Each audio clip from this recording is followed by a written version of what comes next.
You're good, dude. All right. We'll all pull up and take turns with the tombstone pile driver. Well, if something changes, we can put it on the table and see what we all think about it. Because like Yeah, no. it's the only problem is like starting later means ending later or crunching content, which might not even be plausible. So Yeah. I'll have to figure out logistics or something. I don't know. All right, everyone, take a second to get your shit up. You. Wow, it's a lot of notes. I'm gonna beat you with a goddamn stick. Mhm. I know you're actually being a very good boy. I mean, on the plus side, at least none of the civilian casualties were directly caused by us.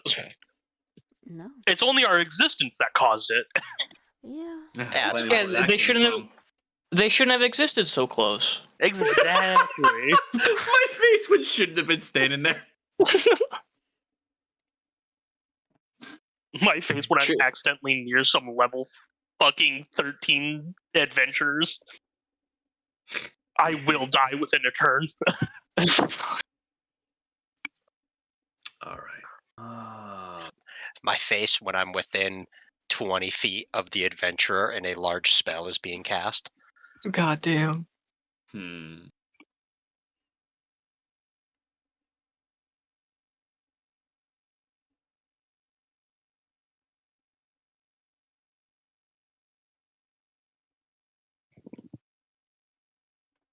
Okay. Hopefully don't fudge the volume on that. Mm. All right. Do this and that. Are all parties concerned ready to light this candle? Yep. Yep. Okay. Actually, before I say yes to that, let me I'm ready for double emotional check a turmoil. few last items.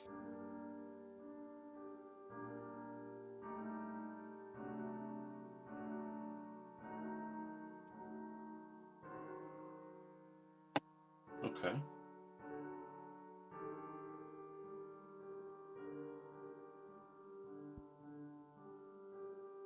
All right. Yeah, I'm gonna roll the dice, I guess. We'll see who it is. Who was it last time? I can't. I think it was me. Yeah. Okay. You. All right. Boom. That's a 3. 1, 2. It's Muda. You. I'm gonna give you some break here. Come on. It's a 3 again. It's a 3. I could do it. It's fine. It's fine. The gods call for your sweet serenade of Fair voice enough. to recall the previous events. Yeah. Right on. All right. Attaboy. Whenever you're ready.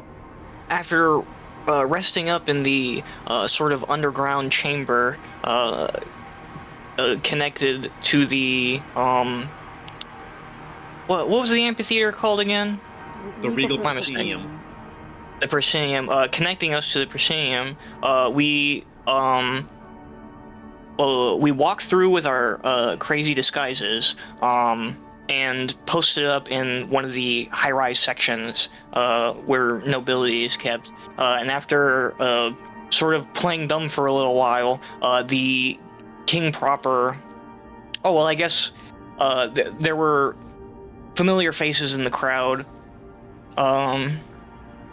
The usual suspects, pretty much all coming to a head in one room. The king began his address with a speech, and eventually we learned that the address was more of a public execution. The King Leandro seemed to have captured Obosh and was duped into capturing as well the Angel of Death in the form of a coda. Much to the party's chagrin, we eventually it was clear that the king was attempting to draw us out with the threat of skewering Obosh, and the party eventually engaged quite we went in loud, essentially. Fucking as soon as we got close to the stage, all hell broke loose. And after being barred from physical contact with the coda, the plane essentially went tits up. A couple civilians died, but more importantly, our pet spider. After willfully offering ourselves up to the king in the hopes to convince him not to doom his fucking people, we sort of took turns being interrogated separately, everyone sort of presenting their own little arguments and essentially answering the king's questions as best we could. There were tearful goodbyes. We eventually just sort of, well, I believe we are rotting in cells, separate cells at the moment. Yep. That is That's correct. I don't think I Very missed nice. anything. Boop, beep, bop. Okay.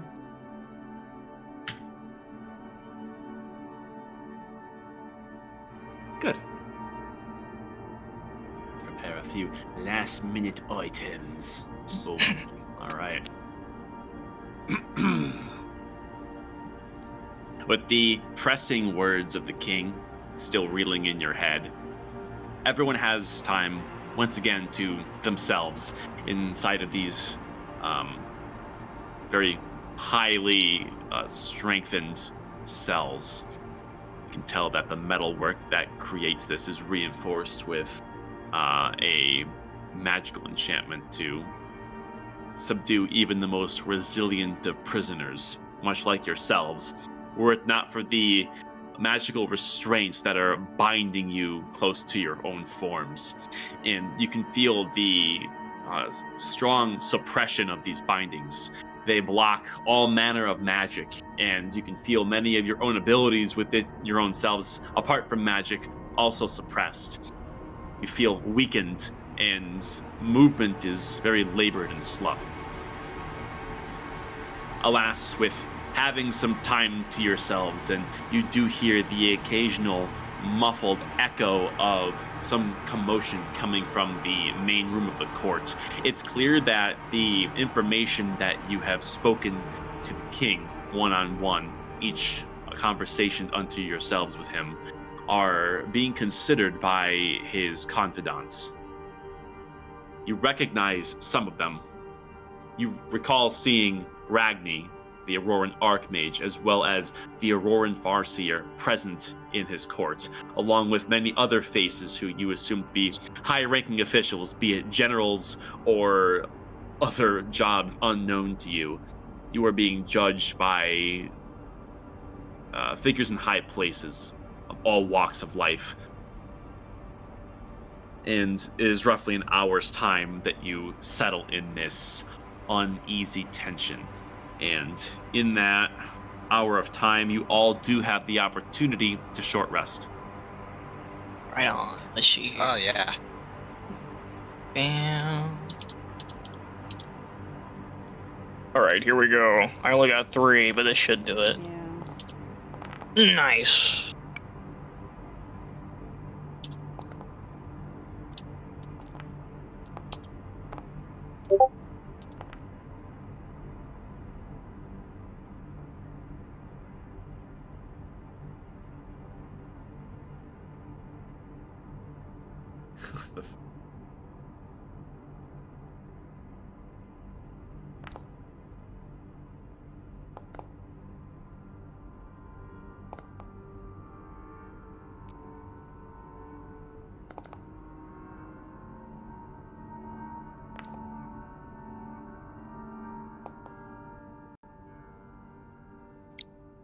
I'll save 2. You got hit dice left? That's crazy. I had 9 left. Damn. Because in the previous fights, I didn't get hit a whole lot in the caves. Mm. Fair enough. Okay. beep, bop, boop.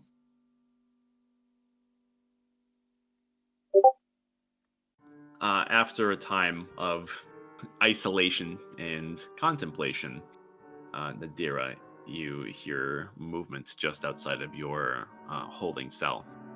And the thick and very intricate sounding tumblers actuate, and your door opens, and you look up to see that one of the generals is returning your stare. You can see that he is flanked by two scientists who have a series of what look like pieces of medical equipment at the ready inside of what looks like these field kits. And he speaks to you and says simply, "Be still, so we may be quick." Oh, what you doing? Medical inspection. It's lucrative that you allow us to do this so we have a better understanding of who we're speaking to, lest we assume the worst if we don't. Would I recognize at all what kind of medical equipment they're carrying? You see syringes and a manner of Auroran-looking tablets. There are these inscribed runes on these metallic slates that, from what you do know about Auroran culture, you think that they're going to be gauging you in a number of ways, perhaps getting readings on the power within your chest, as well as your abilities as a druid and as a person.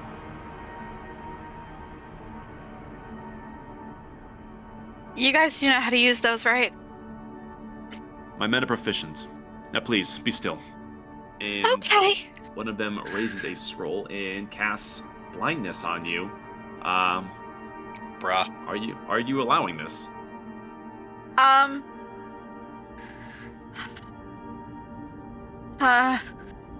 allow it, but I'll kind of just like ramble through it. Okay. Just nervous talking. We nervous talk. I do the same thing in real life when I get stabbed. You do so. And have fumbling words about yourself as a manner of comfort. The best you can give to yourself given the circumstances. You feel a sharp twinging pain in your left shoulder as there is some blood that is extracted, and you feel a whirring in the air as there's a series of beeps and symphonic tones that are coming from these devices, and you can feel this electric current that pulses through the air that washes from the top of your head down to your legs, back up again, and you feel a slight quiver within your chest, suggesting that they are gauging the power that you possess in a number of ways. It doesn't hurt, but it certainly is a strange sensation.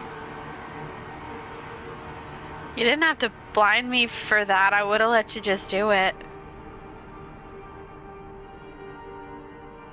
Without replying, they conclude their business in less than 2 minutes and close the cell back up. However, the blindness remains up for a time. It lasts like And 10 minutes, doesn't it? yeah, I think it lasts for a hot second. You know that traditional casting of blindness deafness is a common spell which you're well acquainted with. It only lasts for a minute.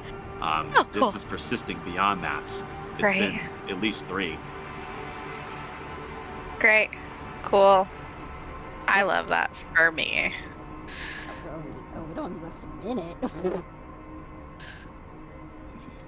Except this for one. this magical blindness that Yeah. lasts forever. Yeah.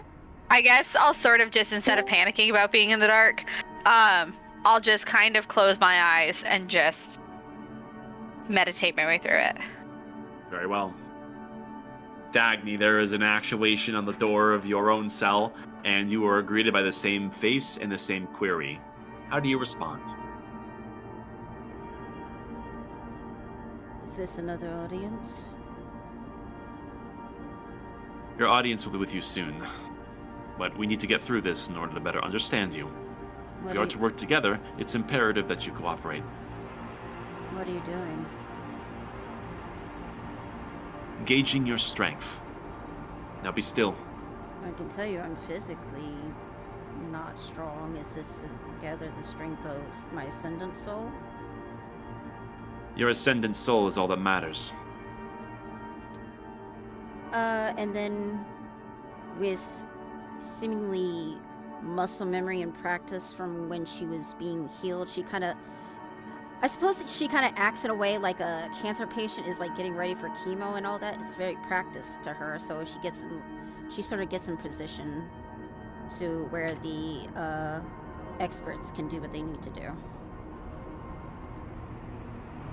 Echoing back to your childhood when being treated for your illness, being young, there is a wafting of the hand of one of the scientists, and blackness is pulled over your field of vision, and you feel a similar emanation with a pitch in your shoulder, and the scanners do their work, and just as quickly as they came in, they wander back out, still leaving you blind.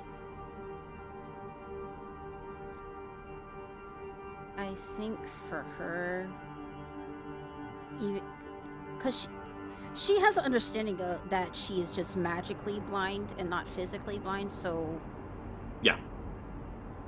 I think she kind of takes comfort in that magical darkness that's placed upon her.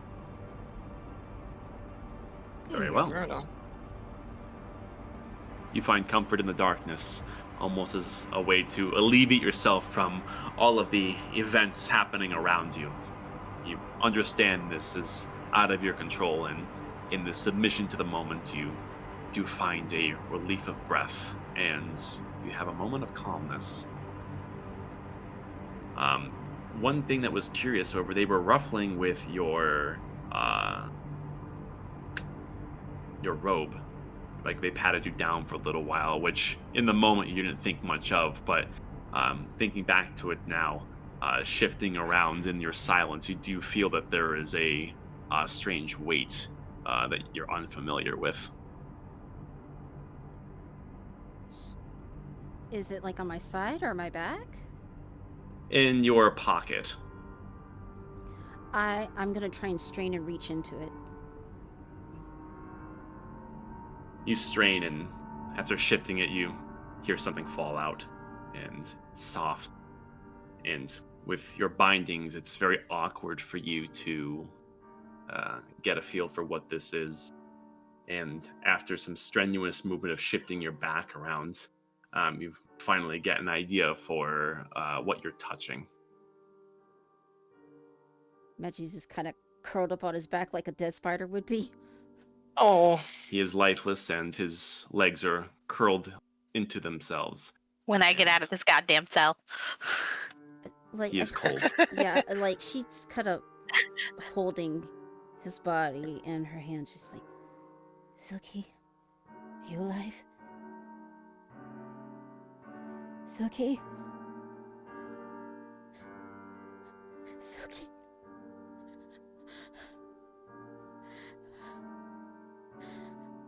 oh no, it's hitting again.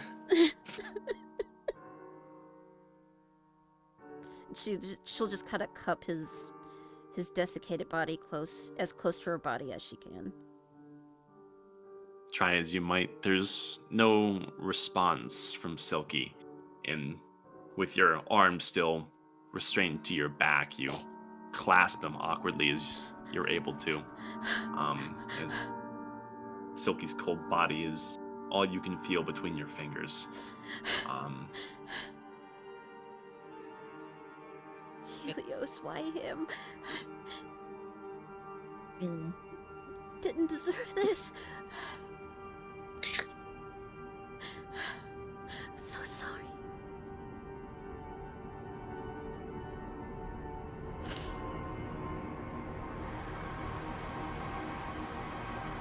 Man, it's hitting hard. She's busting out the S tier voice acting. Damn straight. That'd be a dang, alright. Motherfucker hit a switch. Man. Erithal, there is a sudden actuation of your door, and you are met with the same crowd and the same commands. How do you bleed? I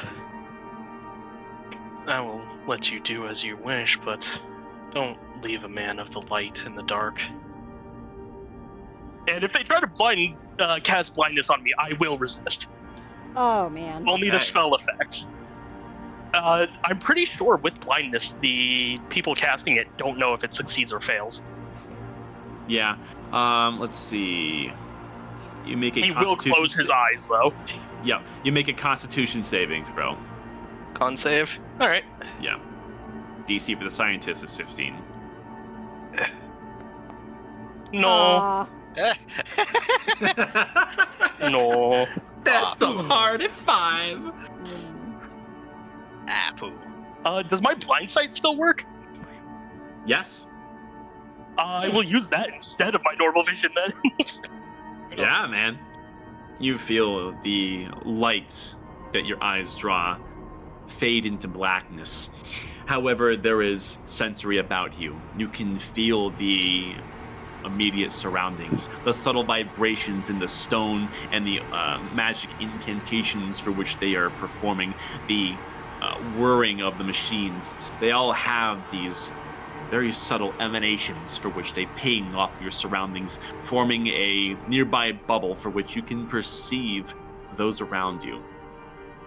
At one point, sensing them go about their work, you feel 2 eyes peel your eyes open as if to check to make sure that their blindness actually took effect, as your awareness of their presence is surprising to them.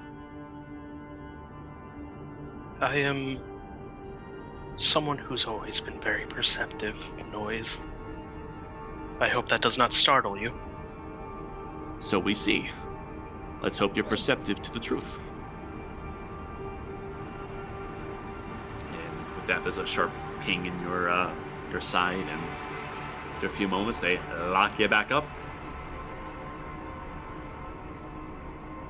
And the blindness remains. Kraken, the same is occurring to you. Are you obliging their instruction? Yeah, Praken will let them do whatever, but he'll just start rambling off, like, because I'm assuming he knows everything, all the utensils and equipment and everything they're using and what they're used for, and he'll just ramble off everything that they can possibly find about them, just to make it so they don't have to do every single test. But otherwise, yeah, he just lets them do whatever. Because he probably knows all of his stats, quote unquote, for all that mumbo You do jumbo. that. And the doctors are seemingly almost interrupted by your words, and you can hear a forced exhale at one point to one of the scientists or their advisor, and you do hear one of them muttering to themselves, switching about his equipment. Yes, and doctors make the worst patients, of course.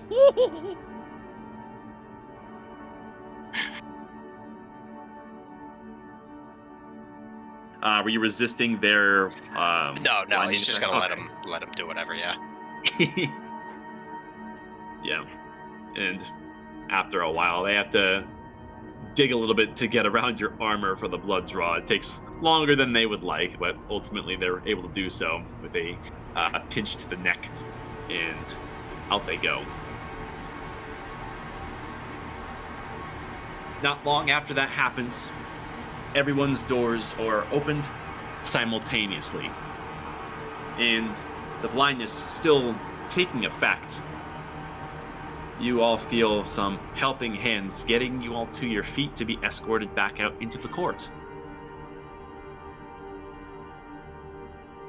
I presume everyone is allowing themselves to be escorted. Yes. Yeah. Sounds good, yeah. Aerothal's a lot easier to escort. Yeah, fair enough. Yeah, given you have a certain sightliness to you, understanding where you're going, you almost don't even necessarily need their help. And before long, everyone. You can hear the footsteps, that of the Aurorans and those which are familiar of your companions, being escorted out to the court once again. This time as a group, before you are brought down and knelt, all facing the same rough direction.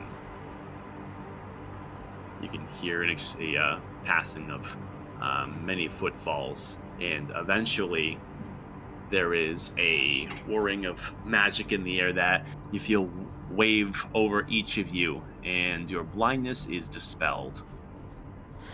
Ooh, thank God. My eye! No, I'm kidding. Wait, you guys couldn't see? Fuck off.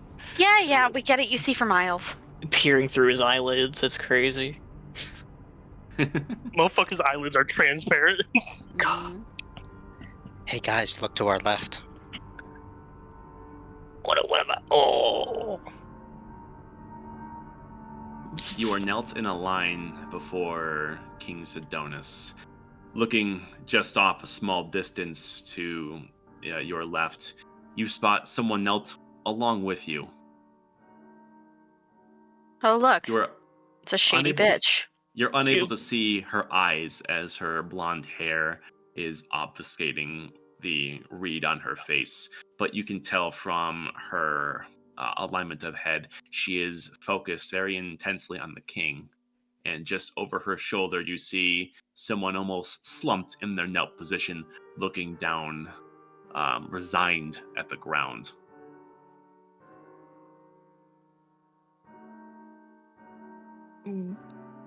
Poor boy.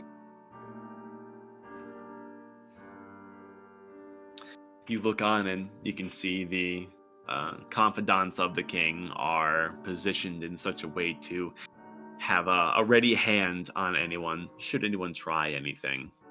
And some faces are familiar, others not so. And there is a decent gap between you all and King Sidonis. And after a few tense moments of you taking in your surroundings, he takes a step forward. He looks at the entire line here, but says nothing.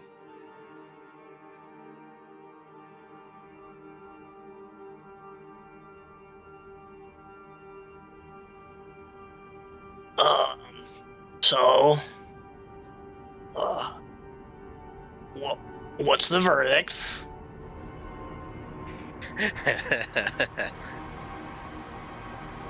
King Sidonis, you watch as he lifts a hand with his palm towards the floor.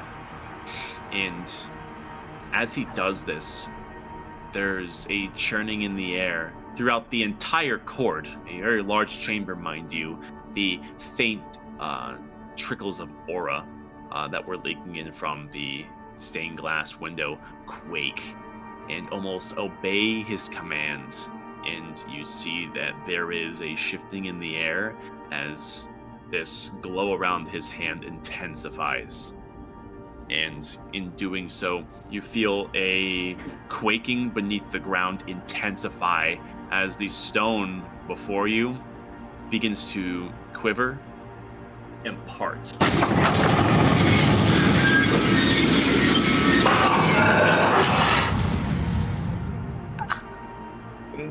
Oh. What the down. fuck? You good? Just wondering what the fuck just happened. Just You look general down. exclamation. To see that there is a now drop in the floor, and just beneath it, that was previously encased in this very thick and reinforced magical metal, there is a vein of vibrant heliostone just beneath all of you. It is channeling a tremendous amount of energy, and it seems as though this energy is channeling out in the direction of the stained glass window towards the heart of the pylon. It's very similar to the heliostone veins that you had encountered and had a dangerous brush with in the underground. However, this one is much more potent. And King Sidonis takes a few steps forward towards this vein and gets to his knees. And you see with 2 hands extended forward with his palms up and his hands curling into themselves, glowing ever brighter. He extends his hands almost painfully as they tremble upwards, and you see that the Heliostone responds. It appears as though he has a limited influence over the Heliostone. What? Looking down to see this tremendous power react and leak off of the stone, this miasma of this crazy violent aura surges upward and quickly fills the room. This heavy fog that is created from this crazed energy surrounds all of you. And this is a familiar sensation. This light tingling, this almost burning sensation. You felt it before when you were in the uninhabitable zone of Helios. It seems as though Sidonus is able to create a small, controlled environment, recreating these, this same type of effect. Mm-hmm. And it is washing Conditions. over all of you. Yeah. I'm gonna look towards the Farseer. The Farseer has her hands clasped behind her back and observes an unreadable expression from the far side of her golden mask.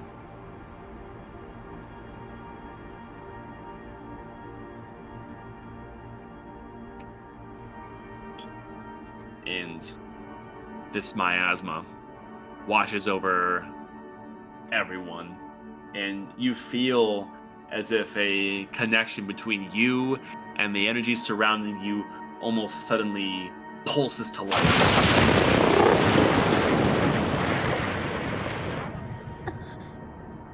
And around you, you can see that all the figures surrounding you, and even the ones most adjacent to you, begin to fade as there's this heat wave effect distorting your surroundings and making you extremely lightheaded until you feel as if your heads are no longer quite able to support their own weight, and you feel a slumping as this dizziness takes effect. As for Kraken, you are a little bit more resilient to this sensation. And Oh, okay. Mm. you have experienced this yourself, and you've done well to, in your new armor, have some form of way to filtrate this effect, so you don't feel as if you are affected nearly as harshly. I'm not dying that quickly. Or no. Yeah. Pretty much. In essence, yes. You look around, Kraken, to your 4 friends to your immediate left to find that they are wholesale slumped and almost appear non-reactive. Mm. And within the craziness, you look back and you see that the confidants of King Sidonus have left the room, and it is just him, with one hazy figure through the miasma directly to his left that you can't quite read. And this figure is, medium-sized, humanoid, although there's some whispers between them and Sidonus, and you feel as if both their stares are on you. I have a quick question too. If I look to the left at, I know Obosh is probably unconscious, but is Akoda, or is she like upright, just the same as she was before? You look over to the former Inquisitor and find that she has much mirrored the slump posture of the party, and her head is knelt down towards the ground. She still has something of a proper posture, but you can tell that she has relaxed it a bit as a direct effect to what's taking place. And Obosh, who already was somewhat looking down, is much the same as well. It's probably having some effect on her based on what you said, but could I like insight check Akoda to see if she's like faking it a little bit? This is very Or- difficult considering you're looking through a hair rough silhouette through this Okay. strange auric miasma, but you can still give it a shot. Sure, yeah, why not?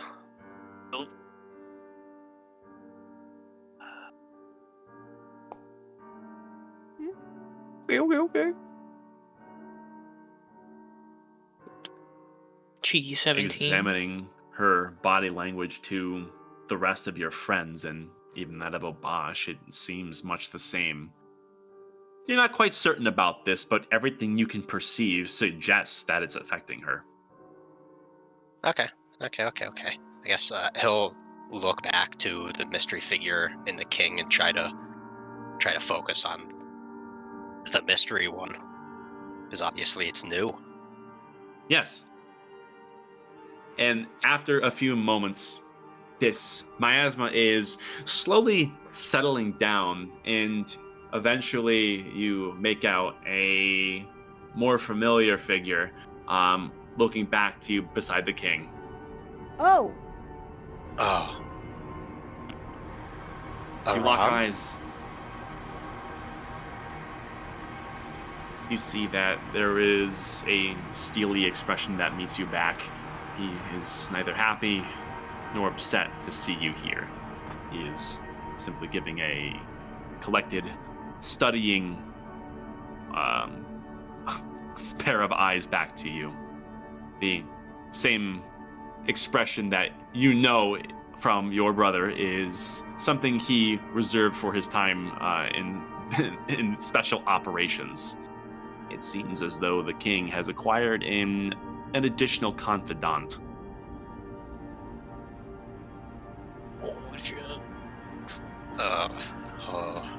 Oh boy. mm. I guess he'll just kind of whisper aloud to himself or whatever, just, oh, this could go very good or be very bad. And he'll kind of just keep looking at his brother and the king and kind of just wait to see what happens. Eventually, King Sidonis gestures towards your brother, and he simply speaks to him. Begin. And so, he walks over to you.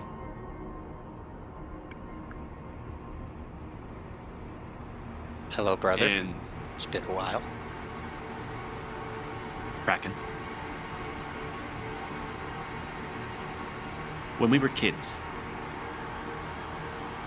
we were playing underneath that giant tree on top of the hill, next to the house. And I fell out of it. Which bone did I break?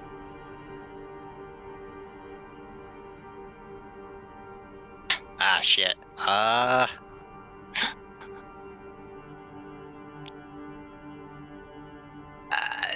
Yeah, I don't know.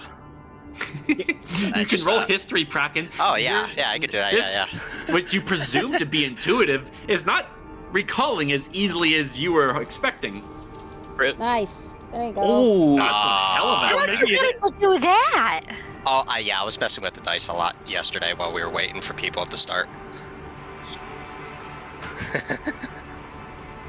You scan through your memories with Aram, and you flash back to all the times that you and him had played on top of that hill. Not only have you no recollection of him ever breaking a bone, but you don't recall him ever actually falling out. This, as far as you're aware, didn't happen. Aram, you should know better than to try to trick me like that. You've never broken a bone in your entire life that I know of. More importantly, I don't think you ever fell out of the tree.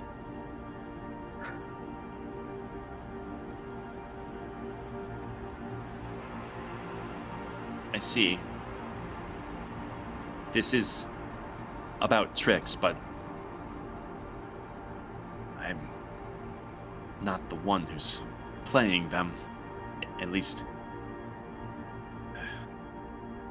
Never mind.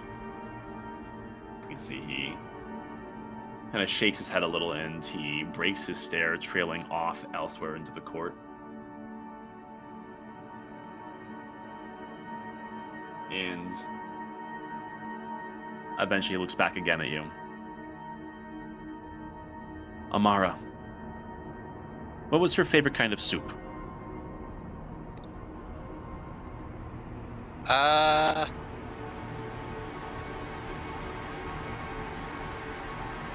Would I be able to use that history check, or would I have to make another one? You can make one more. Okay. Not as confident this time. You do have some recollections of Amara having a wide variety of different foods on her preference, but soup is something of a rarity. And as for a favorite, she either didn't have one or never told you. Alas, as loaded of a question it may feel, you just don't really have an answer to give him. Well, she ate soup rarely, so I don't necessarily know if she has a favorite one, or if she's even told anybody. I assume Mom and Dad might know, but Come on, Kraken. I made it for her once. I'm not supposed to help you, but I know it's the nature of your job. I know you're being fair, but I do not know. I cannot remember. It's very hazy. he looks back towards the king with something of a nervous gaze. You can tell, just knowing him as well as you do, that him keeping family separated from business is very difficult. You think Sedonis may have chosen him because he knows you so well, but having these familial strings attached is muddying the waters. Finally, Aram looks back at you again and asks another question. Before you left, you and I had talked at length about you having second thoughts about your work that you had done for the Auroran Dawn. Whether the nature of your work would lead to truly helping people, much like my work has, or if it was too easily displaced into the wrong hands and put to help hinder humanity rather than help further it.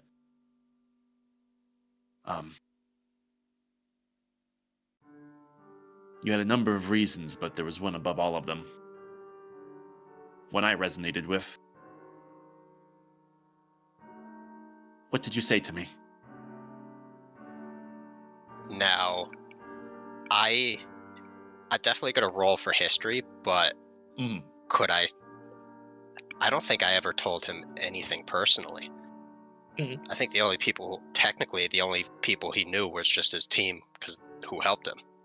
But I could still roll history regardless. Go for it. I'm confident that. Oh. Okay.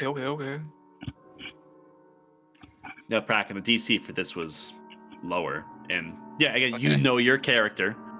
Yeah. This conversation, now that he's being a lot more specific now, you're pretty sure, from everything you can recall, that this conversation never happened at all. Granted, you do have your reasons, but what he's asking about is a work of fiction. It's kind of curious now, you're 3 for 3. You're beginning to think that everything that he's been asking you up until this point are all about things that just simply are not reality. As if you were being set up for failure. Yeah, they're all loaded questions. I could kind of feel it, but yeah. Aram, I know it's part of your work and everything, but please don't ask me loaded questions. I never told anybody but my team my reasons.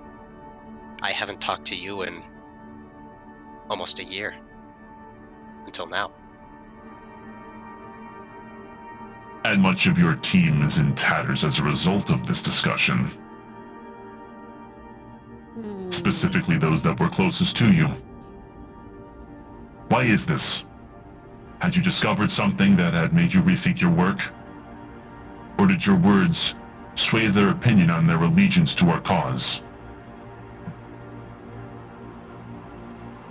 Well, like I always said, I've always wanted to help people in my discovery in the miniature, essentially the miniature fundamentum, although different from the larger ones that are being used across the city. My purpose was not for combat, for making these things. I had a worry that something I made to help would be made to harm, and I just didn't like that. Occasionally I will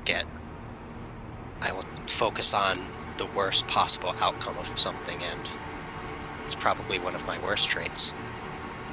And I got too fixated on that, but I don't know their reasons for helping me go AWOL, but I'm certain they knew the risks. And it does pain me that they're either gone or arrested or whatever happened to them. I mean, I handpicked them. They were almost family. But there's the Hippocratic Oath, so I guess I'm kind of falling to that because I can't think of anything else. I'm sorry, my king. And he bows a little bit. The king takes in your words through his helm, an expression hidden in the shadows of such helm. And with that, your brother walks over, back close to King Sidonis, sighs deeply and hangs his head and looks back over to you one last time with a side eye before looking back towards the king. I'm sorry, my liege. I don't think this is my brother. Oh my god. What? Oh shit. Oh. Are you kidding me? No way. I'm gonna speak directly into Aram's head because I can see him, and he can't block it unless he has like a ring of mind shielding or anything like that. Something. It's be Aram. If I wasn't your brother, would I be able to do this? This is how we always spoken as kids. Never through voice, but through mind. There's a twitch in his eye, and King Sidonis speaks once again. Deception will not be tolerated. And Aram speaks, but his mouth does not move. Much like how you had echoed into his mind, you hear his own words echo. Strangely, it doesn't seem like this is echoed in your mind alone. It's as if he's projecting his voice to echo throughout the entire court as he simply says, "I'm sorry, everyone." Oh no. Looking back around, the figures adjacent to you are not present within this still shifting haze. However, your eyes trail further behind you and you see many familiar faces. Well over almost 24. Your family is watching, and it appears as though you've been convicted. The fuck? Oh shit. If they were really my family, they wouldn't be standing watching. Family first. Family before ourselves was one of our ironclad rules. This is not real. God damn it, D-Man.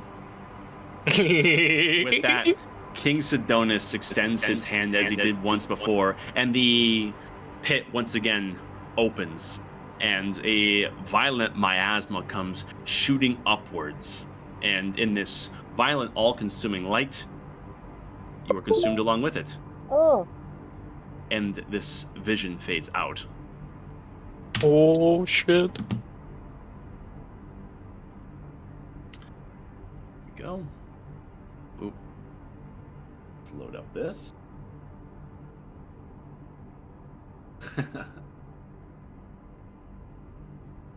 Come on, goddammit.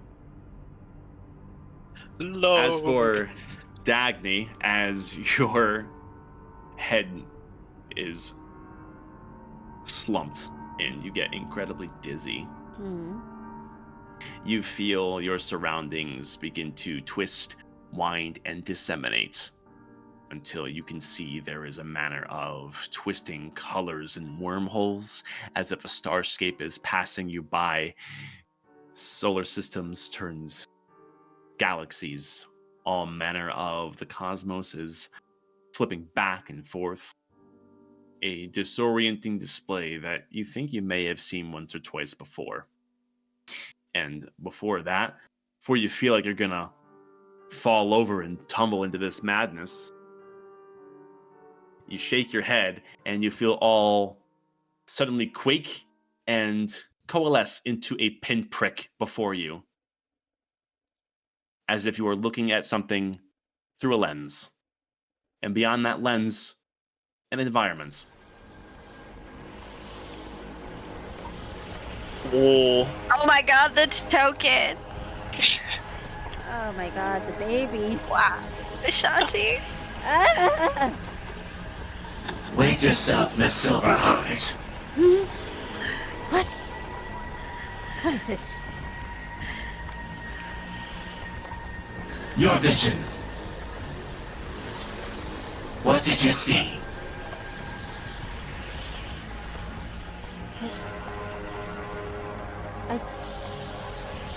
Oh my gosh. Holy shit. I saw Wait. everything. The battle, the angels. The Lakota. She... The Inquisitor. She's a betrayer. She's a deceiver. She's the In angel your of death. own kingdom. Is that so? You're certain of this? Yes. I saw it. The minute we opened that seal, she revealed herself. And then we... So you were successful then?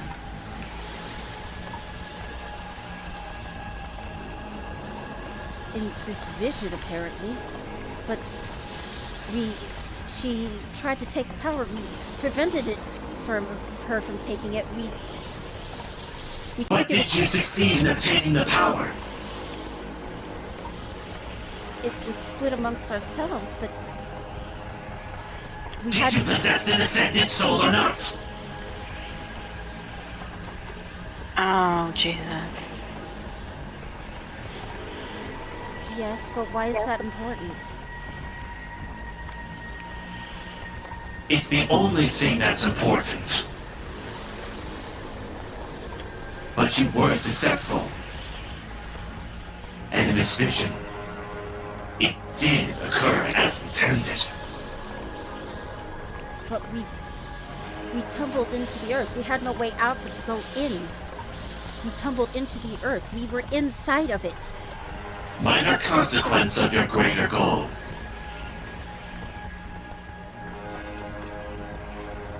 So the fact that there are two entire places of humanity. Humanity living inside the planet is of no consequence. So long as one of the other survives, then I suppose one can consider it a win.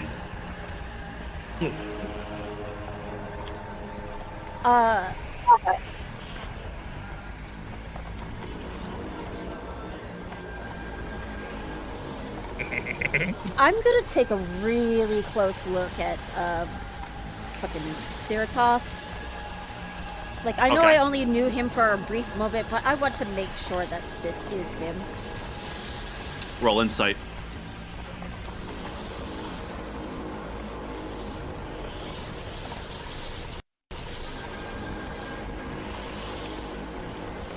So, 19? You assess your situation. It's as if all for which you had experienced since your visit here in the sanctum was the product of the comprehension engine. All just what could be. Looking to Siratov, mentioning the power beneath the seal, the ascendant soul that you gained in this vision. It seems wholesale the only thing he's worried about. You look to him with these inspecting eyes. There's nothing necessarily off about him. He is as enigmatic as ever, a figure far divorced from being once human and created from his own manic writings and runes. But this part of him, you remember also this happened differently before the comprehension engine actually gave truth. He was afflicted, and it ended quite differently. But without such a thing happening, processing this vision, there is a certain desperation, almost a hunger, a insatiable urge revolving around this ascendant power that you've never seen in him yet. You don't presume this to be outside of his original behavior, like he's being influenced. This is simply another side of the Startographer you've never seen.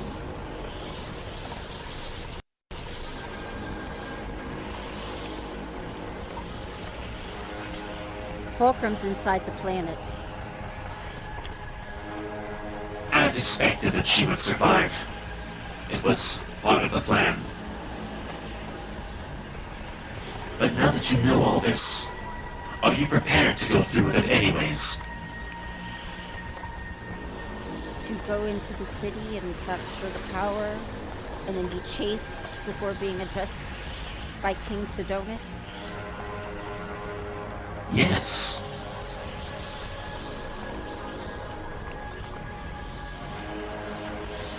We have these ascendant souls, and then how do we get out of the planet to stop the Omen? That is difficult to answer, is it not? However, the secrets of this planet, its true key, the ascendant soul within your chest in that moment, that should reveal all. That will complete what we started. As for whether or not this spells a certain doom for those underneath or even above, I'm not as concerned with that. I trust things will take care of themselves the way they were always meant to. The only way they ever can.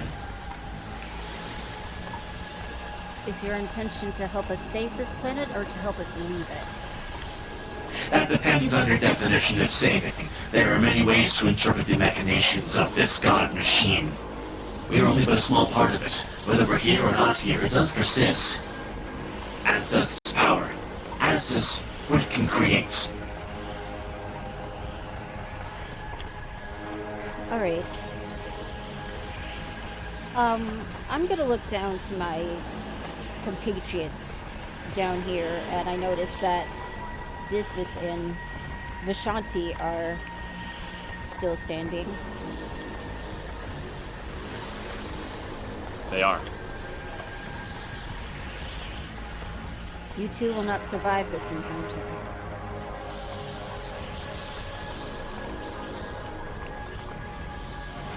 Dismas kind of shakes his head for a second, looks at you, strangely. Dagny, you, hit your head or something? Vishanti, you will die. This one when requires elaboration. Vishanti, you will be killed by a great being given by one of the great creators that is being controlled by the Auroran King.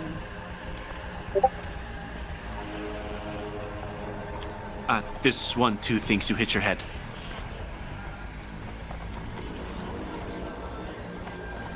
Dismas. You will die in a well of blood. That, sounds kind of fitting. You sure what you saw is gonna come to pass, though? Gervon's father. He was trying to use your people to put the vampiric power onto itself. This will proceed the way it was always meant to. Even if you try, this cycle cannot be broken.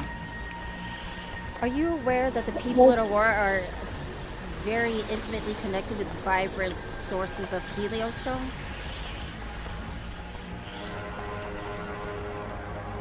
Ignoring your question, he raises his hand and there's a flash. When we gave this core to you, do you understand the burden that we instilled?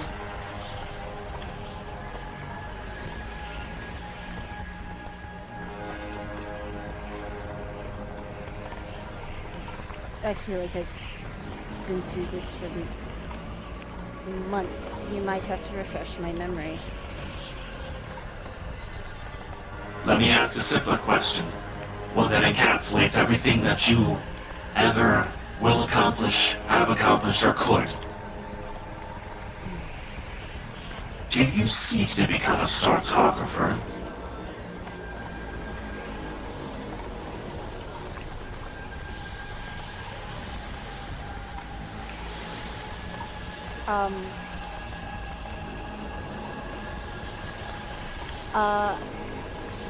Do I still have my bag of holding on me?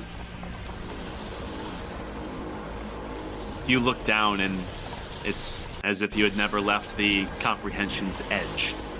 It exists as it was during that time. I will reach into the bag of holding, pull out the portrait of my mother, and show him the mirror on the backside. This is my mother's work. She apparently made it following your details.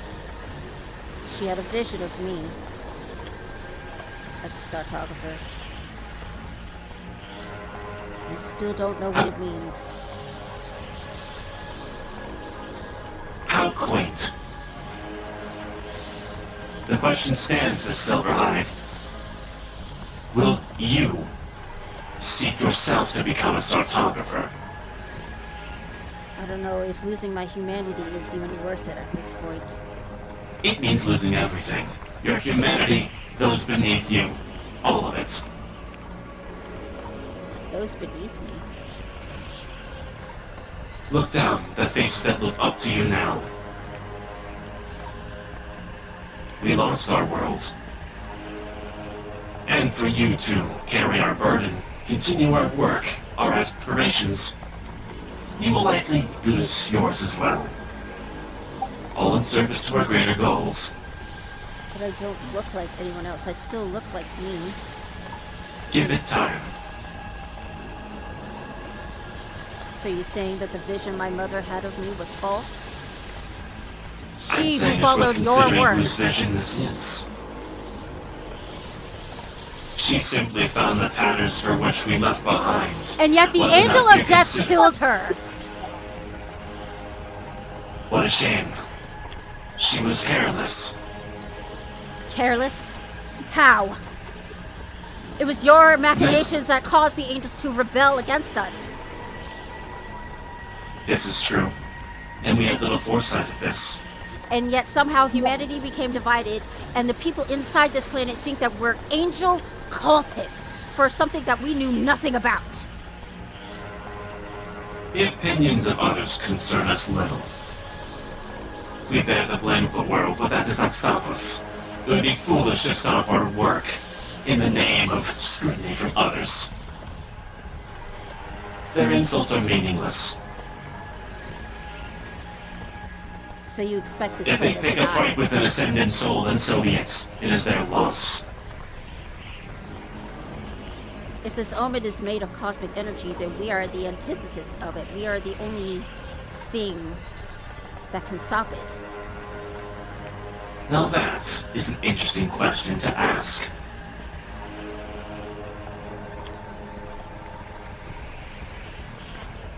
Either way, these questions are all rhetorical. It doesn't matter if you necessarily want to become a cartographer or not.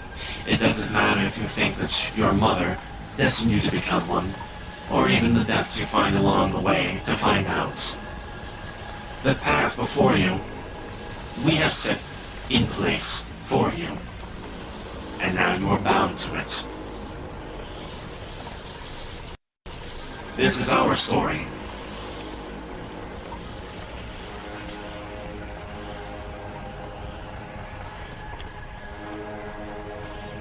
And now, it's high time that we return to it.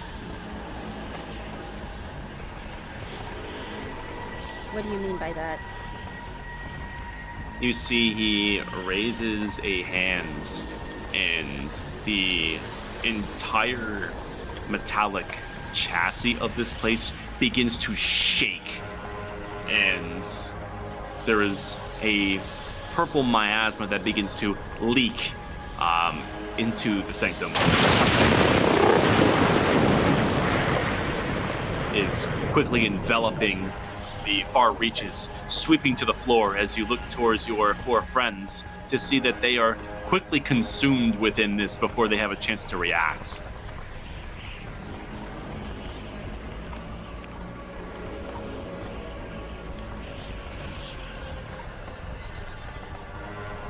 Why would you do that?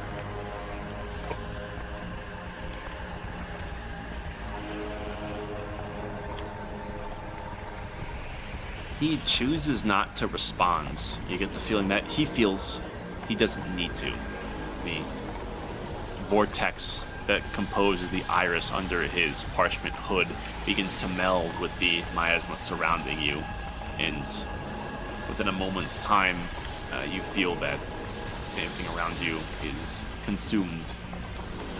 And this place and everything with it fade.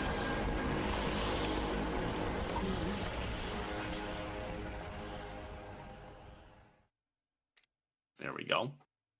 Elsewhere in the throne, there is yet someone else that is struggling with sights of their own. Nadira. Oh shit. Hello. As this miasma overcomes you and you feel a shifting of the room, you tense up a bit and things shift. What you expect as some sort of test, you find a glowing light through the swirling clouds that is oddly comforting to you. And before long, this light you naturally focus on, it's familiar. It feels like home. And you see that it dwindles through these sprawling obstructions in the sky, taking the shape of roots. And your surroundings adopt a palette of golden yellows and vibrant greens. And before long, before you even notice, there is soft grass beneath you.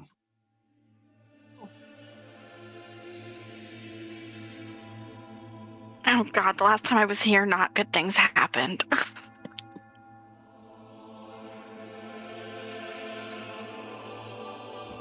You find yourself in a meditative posture, looking up at this grand oak tree, once planted by Highshire's Archdruid.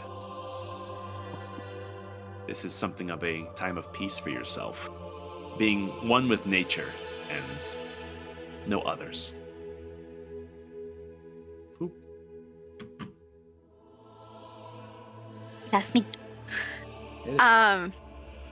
I'm just gonna walk around and run my fingers through the grass and be a weird little tree hugger. Since last time I was here, I kind of destroyed things.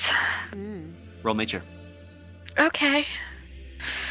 Come on, dice. Don't be mean. Or be mean. That's fine The too. dreaded 4. That's a The fucking dreaded shitty fire. number, I'll tell you what. I know. Your hands That's greet alright. one of the mossy roots that twist and wind into the dirt of this great tree. And through it, you feel it breathe the air around you and mingle with and take in the light from the high but slowly setting sun.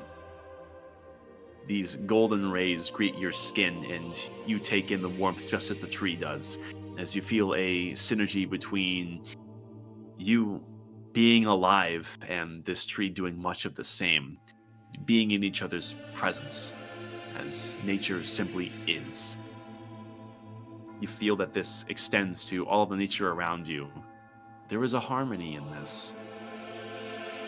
But there is a tiny seedling of a disturbance that you can feel within the tree's ability to feel it all. A growing worry, as if a seed planted at its base that is slowly sprouting its corrupting vines around its base. Something troubles the harmony here.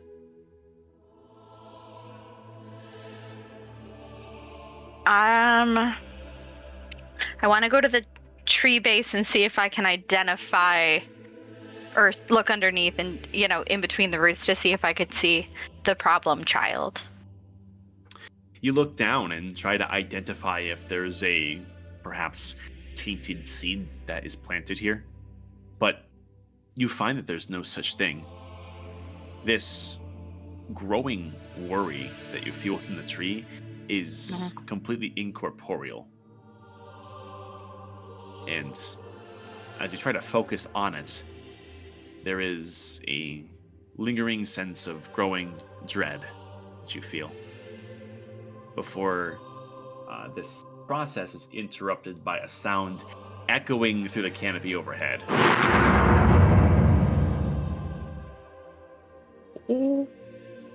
Hello? You are all too familiar with this sound.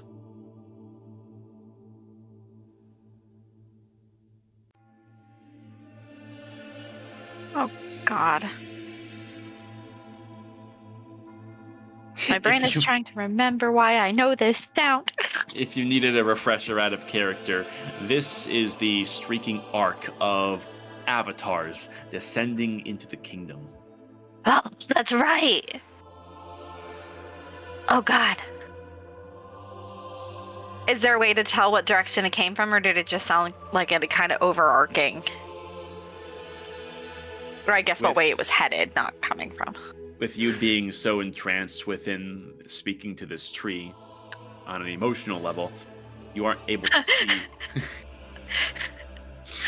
where that was coming from. However, one thing you can see is the origin of a series of several footfalls quickly getting louder and louder, heading directly towards you as you are greeted by other druids of the grove, and they are frantic. There you are. You heard that right? You see it? You see it? No, heard yes. We had seen them outside too, but I that was right within the kingdom. It's a bit too far away. It's on the other side, but that's kind of wild, right? Should we go after it? What exactly is going on outside of these woods? Looking up, the four collective heads, yours among them, you can see these high, streaking white, almost falling stars descend into the kingdom. This cluster is far closer.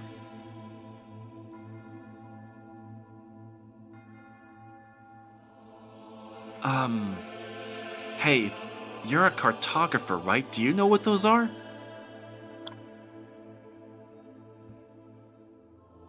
They're something called avatars. The what? It's kind of a weird thing to have to describe. Imagine you have these suits that people can control, but they don't necessarily have to be in them in order to control them. It's sort of a weird fuckery sort of situation. Kaz, do you know what the hell she's talking about? Look, I know I sound crazy. How do you know that? I wish I had an answer to that also wouldn't make me sound crazy. The air stiffens for a moment and then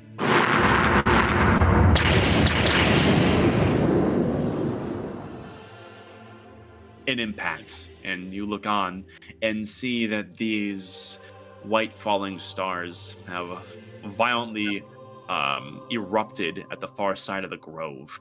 You see the careful woven network of roots, trees, moss, and lichen be ripped apart and forcefully rearranged through arcane means as the life within this plant matter is lost, reforming into something of the Avatar's command. Oh. You three need to go. Shouldn't we help you? Shouldn't we fight?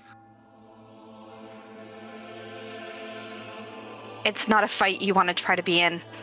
It is safer if you just go. Okay. Well, what do they want? What do we do? Where do we go? Just stick together. Stick together. Lay low. If you hear that noise, do not instigate.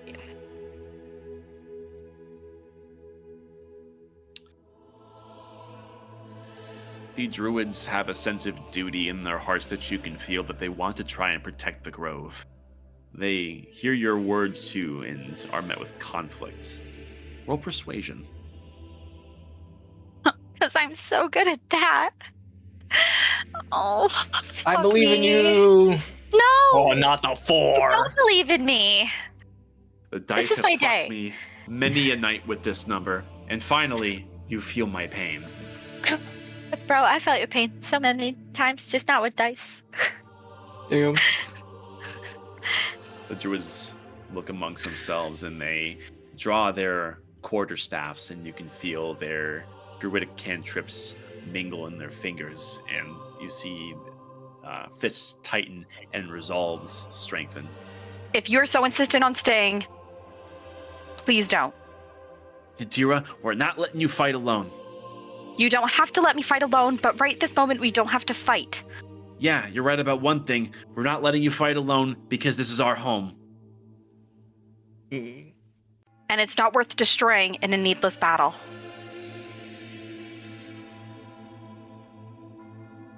The druids seem intent on backing you, having a sense of community with you among this grove. However, in this time, there are heavy footfalls as 3 of these avatars have closed the distance. Roll for initiative. Oh, man. Oh, shit. Normal. Okay. Where was that number earlier? Damn.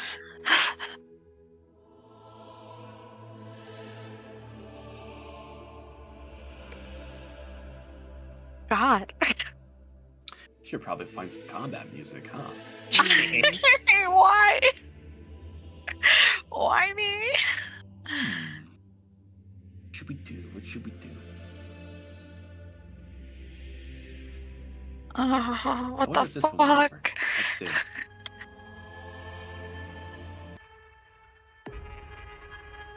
Yeah, sure. Okay. You assess the quickly worsening situation. These druids are very ill-equipped to fight something like this. You are the only thing standing between them and the Aurorans. You're at the top of the initiative. What do you do? I panic. What the fuck? Okay, there's no de-escalating this, but I was not equipped for this. What the fuck? I don't know. I'm panicking. I don't know, Brandon. I didn't study for this. I didn't study at all. Give me 10 seconds. I'm gonna refill my drinky poo. You can think this one over for a second. Okay, great. Oh, wow, way to... Hey, backseat gamers here, like, help. I don't think letting the fight happen is it doesn't. I'm just thinking, how can I Just straight up, just run away. Just don't even think about it. Yeah, no. Abandon the children. Yeah. Well, No, I wanna take them. Given that we know the reason that they attack on sight and don't communicate, maybe you could turn that around on them. Maybe tell them something that only someone from Inner Helios would know. Like what? I mean, I don't we also fucking know. their Like, weakness, technically. Fucking that we're not angel worshipping cultists, maybe? Yeah. That we're aware that we've been duped, and yeah. Nadira, I will That's allow smart. you to make an intelligence roll on everything that's happening around you. Because I'm You so are- good at those. Of your faculties, you remember speaking with King Sidonus just moments before all of this. You're not necessarily fully engrossed in these surroundings, but you still feel everything that's happening. There must be reason behind this. Okay, so intelligence go. Oh god, +0 and a hope. 16? Thank you, Jesus. Hey, not bad.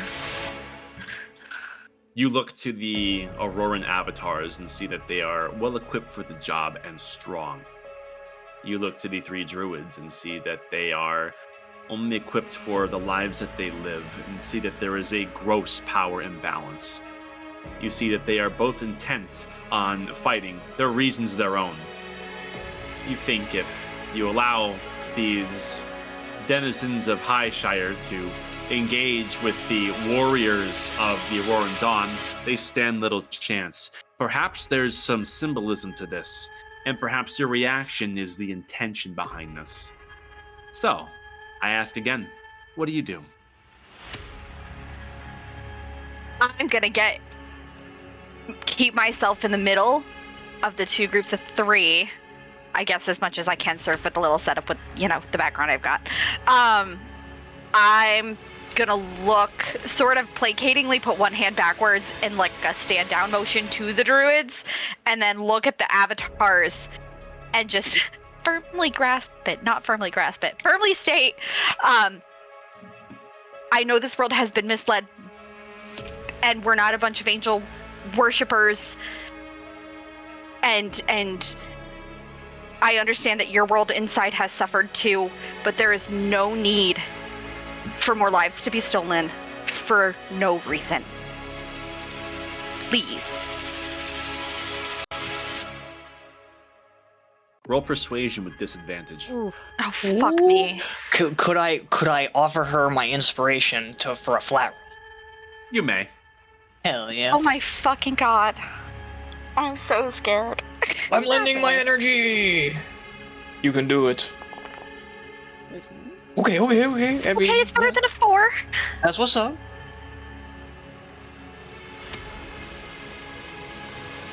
The avatars suddenly stop, and there's body language that you can perceive. Genuine surprise and almost very momentarily stunned. The 2 siege classes quickly look towards the conviction class as though a commanding officer. The conviction class stares you down, and the attention is 100% on you now. Oh god. Their expressions as unreadable as can be. The druids, well, let's see if they are humoring your halt. Oh, come on, Druids, for the love of Sylvanas. Let's see. For the love of the Wild Mother, please. Well, I'll be. Hey, Ah. druids are wise. Who'da thunk? I'm stressed. They surround you and have a defensive posture with their quarterstaffs ready to go. Things aren't even magical. They're like essentially walking sticks. Just sticks. They have sticks. Two of them will cast. Come on, Shalala. Okay. Essentially, they're just enchanting their sticks. They're sticks. Now they're magic sticks. And that brings us to the Aurorans. This one quickly moves in and is going for a grapple. Oh shit. Let's see. Oh. Fucking 4. All right. If you're resisting, roll athletics or acrobatics.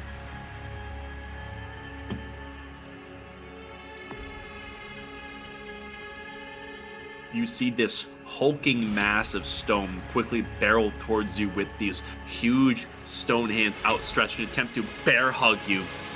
They seem intent on restraining you. However, you quickly dodge out of the way before the other one moves in to do the same. Shit. Let's see. Okay. 17. Come on. I'm not gonna resist. I see. And you get fully grappled by this siege class. And the conviction class will cast. Come on. Hold person on you. Yep. You see these elongated stony claws have a grasp on your head, and your eyes are met with the mossy stone comprising this form. As visibility is lost, and you feel the two siege class avatars encase you in restraining stone, as it seems as though they're intent on taking you prisoner of sorts. Ending combat. Mm. And ending this vision along with it. Oh shit. Okay. Meanwhile, Cobweb, your time in the miasma is not so kind to you, and you can feel the weight from previous events begin to ache as this auric-infused light is twisting your surroundings as well. You can see that with it obfuscating the giant glass light coming from the far side of the southern throne, only pinpricks of light are visible within an otherwise dark, misty scape around you. You watch as these pinpricks of light are shifting in place as their hue deepens from a pure white to something of a orange candlelight, and you begin to feel cold.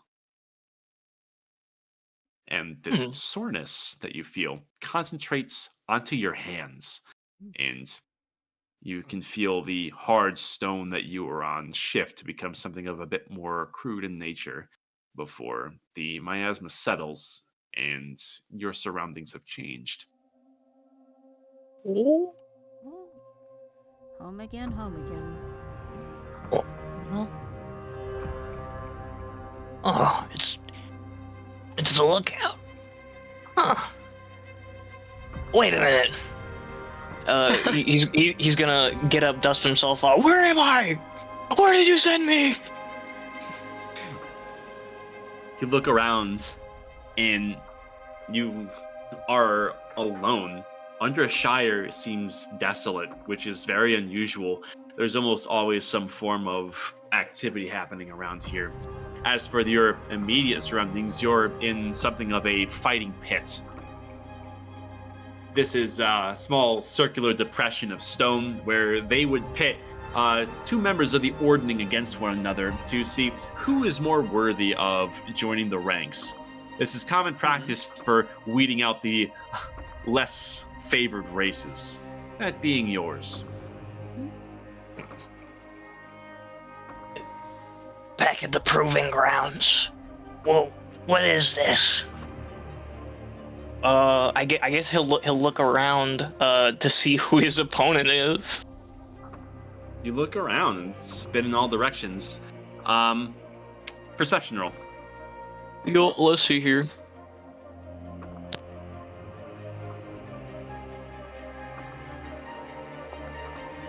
Oh, there it is. Oh Just can't boy! see shit. Dirt in my eyes. Okay. Let's see. Bop. Haha. Okay. Do this. He gets advantage.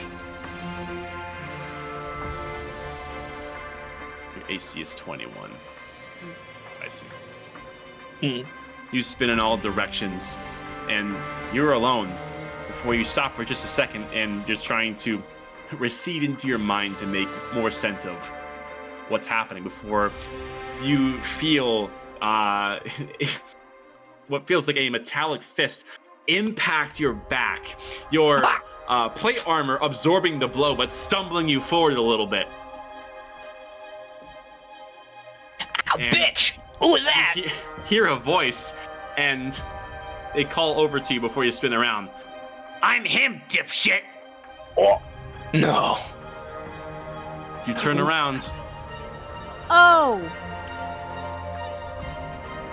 Well, of course, the biggest would only fight the biggest. No, not now, handsome stranger. I'm trying to find my way out of here. Your flattery won't get you anywhere, asshole. Come on. You know what this is. Now prove yourself. Well, I don't get it. How can I be here? I do. Here comes an attack. Oh shit. 16 will miss, but you have multi-attack, so he's gonna... Oh, I do. my Fuck. He's using my sheet. Fuck!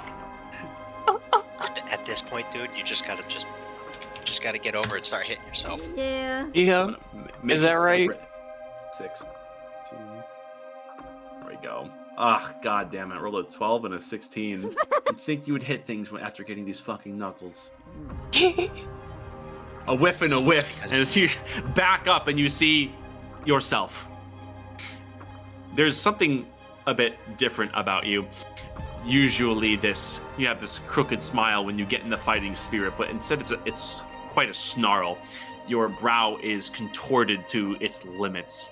And you look over, and although he has the Jotun knuckles, his hands, his knuckles, wrists, half his arm really, is drenched in blood and sinew.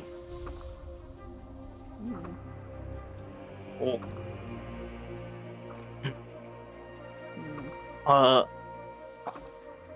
Okay, I guess we're doing this, you piece of shit.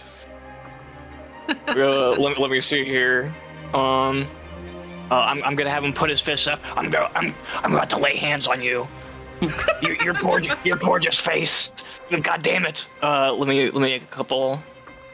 Whoop. Let's see here. Bop bop. Woof. It's just a slugfest, for fuck's sake. Yeah, well. Metal on metal, there is an exchange of blows as there's dodging, and for what does connect, it's this hard clang that echoes throughout Undershire, now devoid of any spectators. This is simply a test of will, and both sides are at something of a stalemate. You're always such a stubborn bastard. Never changes. Why would I change him? I'm literally perfect. You would know that if you were actually me. I am you asshole, and I know that too. We are perfect, just the way we are. So why do you keep trying to play the good guy, huh? That's not us. Whoa. What do you mean? I'm totally the good guy. I'm the goodest guy. Are you? Am I? Look down at your hands, asshole. What?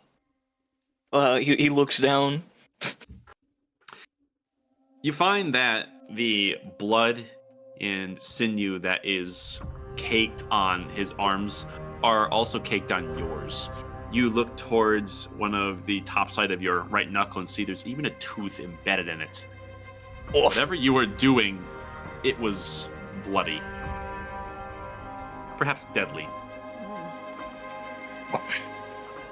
Could I make history to see if I remember a similar situation? Why don't you roll insight? Ooh. Yeah. Well, let's see. Insight. Hold on, I might have something for this. Let me see here. Nope. Let me see. +1 in dream. Ha! 4. You're coming up empty-handed. It's as though you try to recall what this may mean, whose blood this may be, if this happened here at Undershire, or if this is a reflection of somewhere else throughout history, but it's all kind of hazy to you. There's a certain blankness that you're drawing that almost seems unnatural.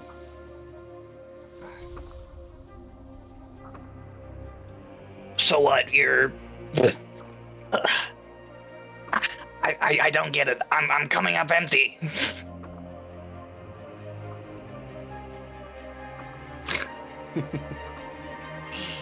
He looks at you and he chuckles a bit. And then he shrugs his shoulders before... Oh, shit. All right, well, you need your memory jogged. How about some of these?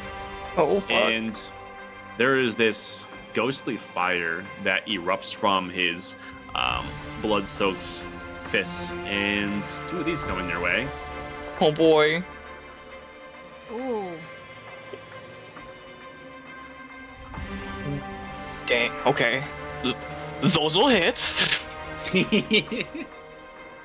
take a grand total of 18, 28, 29, 34. I believe this is fire damage. You look on at his knuckles that still retain this ghostly green fire. And you do feel a bit of a pain in your left eye looking at this. Oh, wait a minute. Oh. Okay. Whoa. No, this is I never kept all of this. Who are you really? Yeah, that's your problem. You're going soft. Oh yeah, you think so, you piece of shit? You don't think you don't think I've wanted to just up and do whatever the fuck I want? You don't think it would be infinitely easier? You are an inferior copy because you don't have the strength to do what is right. What's right? Evil's in your nature. It always has been. Given the opportunity, you know you defect back to it. But that's not a problem.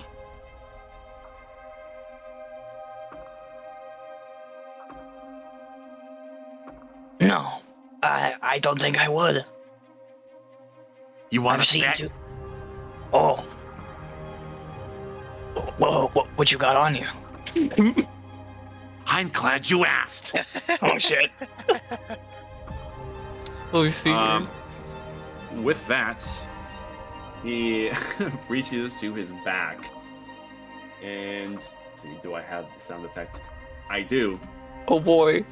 There is a quake in the air, and he draws the holy stick. Oh shit. Out for blood this time. Hmm. He is coming towards you. 2 attacks. Beep. Oop. Oh my god. Okay, your AC's 21. Mm-hmm.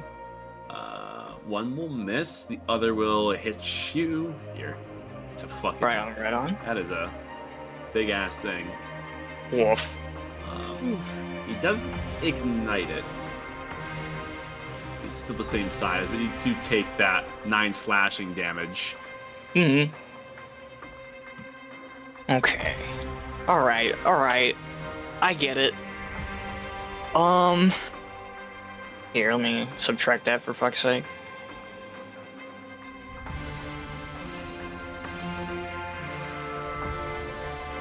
He sort of gets slashed across a chink in his armor, and recoils a bit. You don't know the first thing about me.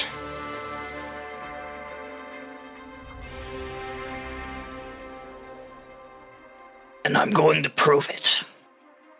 You are not real. This isn't real. I'm not playing this game anymore.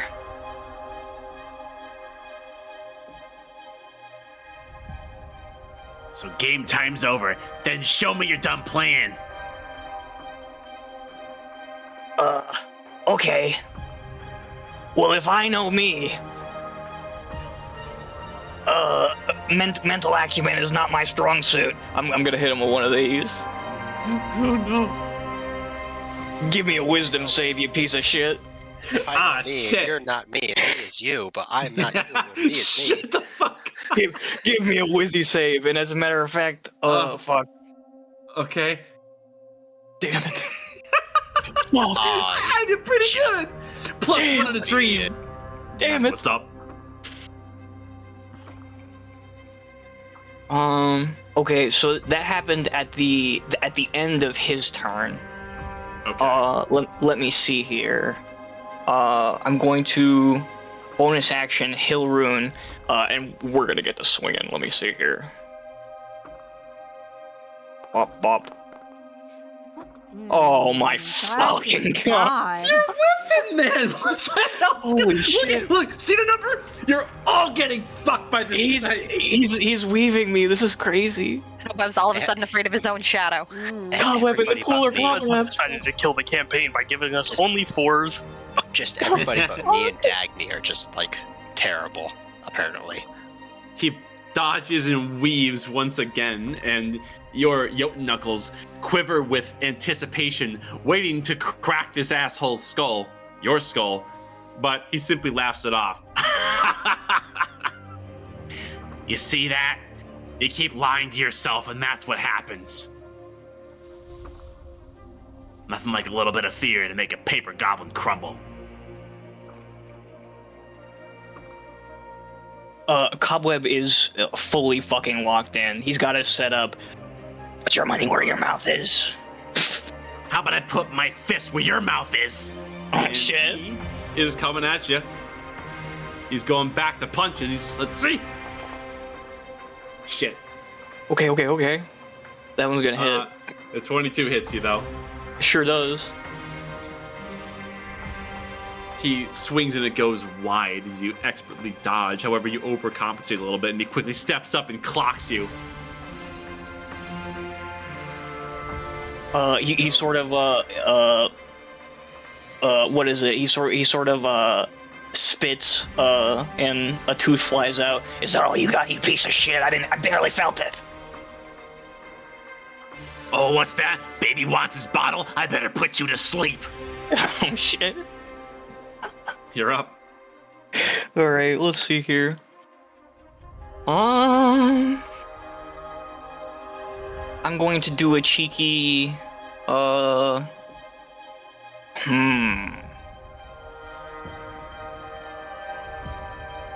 going to bonus action second wind. Boom. Nice. 7 health back. Let's fucking go. I will then.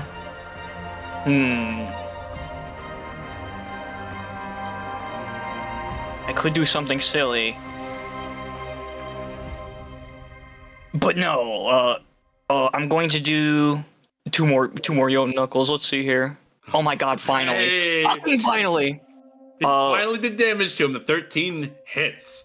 As you Let's finally go. have your rage come to its highest regard, and you feel a vein pop in your forehead.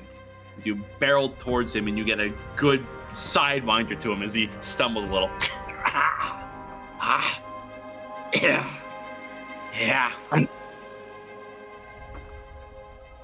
I'm going to show you that you're wrong. I'm gonna weld the back of your skull to your ass crack, you piece of shit. That doesn't even make any sense. I'm just I gonna know, kick I'm- your ass. I'm angry. All right, he's coming again, and shit. 2 misses. Fuck! Oh, Oh my fuck, god, man. what the hell's going on? It's just straight up boxing. My god. Let's see Agonizing. here. Oh, the shadow goblins are boxing. just confused. Both of them. All right, you're Jesus up. Christ. Okay, 2 Yote Knuckle attacks, and as my bonus action, I'm going to attempt a grapple. All I hear is, why you hitting yourself? Why you hitting yourself? Let's see. The stupidly high AC TM is crazy. Yeah, Mhm. your commandment armor shines true. Its proximity to the spire in this place is bolstering its ability to deflect that which seeks to harm. It's twofold, however. On this two-way street, it appears as though you are hard-pressed to harm each other. You can see he's Mhm. doing a little bit better than you are, but not by a huge margin. Right on. Now for the grapple, the submission hold. Okay. Let's see here. And there's no fucking way. That's insane. Damn it. Let's see it. Woof. Alright. Not quite. I'm being outdone. This is crazy. By yourself. Shit. Ugh. Take a look around you, Cobweb. I mean, we can sit here and, like, have a pissing match all day, but I'm trying to remind you why you started this whole thing in the first place.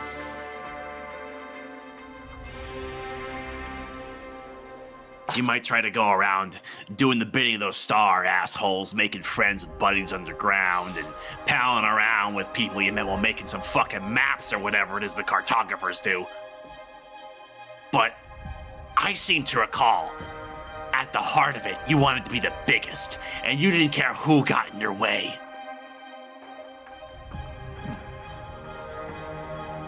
What do you think is waiting for you at the top of that mountain?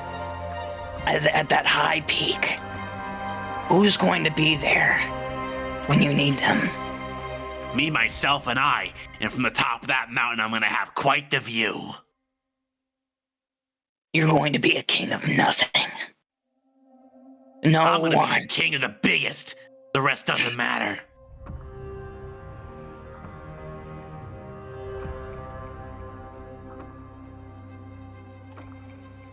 You talk too fucking much. as he picks his fucking fist back up. You're up. Oh, it's me? Oh shit. Mm-hmm. Sick nasty. This time shit talking you. Okay. We're going for what is it? A shove first, then an arm strike, and then a grapple. Let me see here. Oh. Let's see.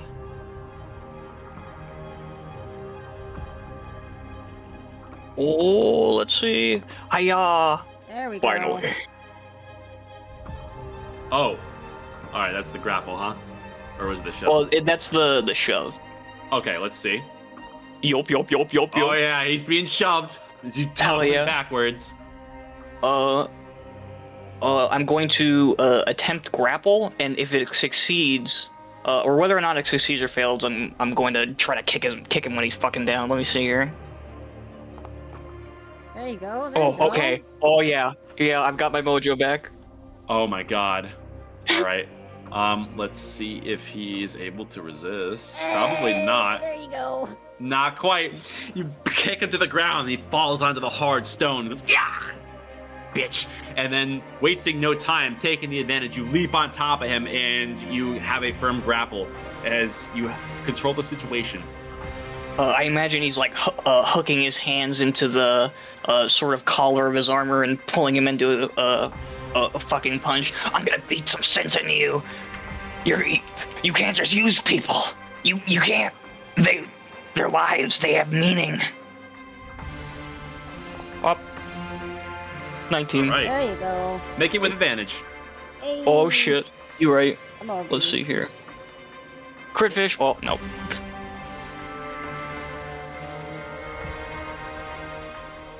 Okay.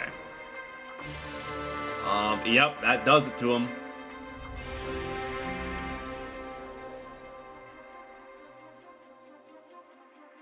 Okay. Let's see. One moment. Beep boop.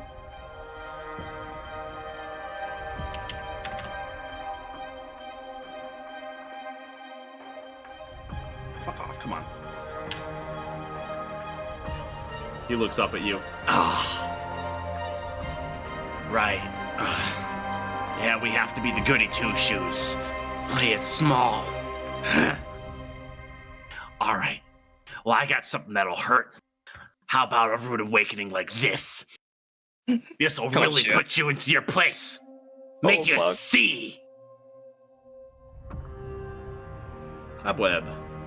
Make a con save. Oh fuck. You got this. You got this. Yeah, let's see. Con saves, hell yeah. Let me see here. There you go, buddy. 25. Let's fucking go. Oh. Let's see. Otherwise. He really said, not today, inner demons. I'm like, nope. Target disadvantage. Oh, I don't think this would affect me. I have more than 100 hit points. Yeah, so this wouldn't work anyways. Fair You enough. can see that he does his best. However, you feel a flare in your chest, and your resolve is true. You feel the tingling sensation as your nerves try to fire off randomly and excruciatingly so, but there's a certain warmth that prevents this from happening. When this happens, however, you notice the sinew wrapped around your hands begins to quiver a little bit, and that tooth that was embedded within your knuckle shakes a little bit as well. I can't tell if you're just stubborn or stupid. Do you really forget what you had to do to get the powers that you have? To get your place in the Ordning? To not be just another red stain on the stone?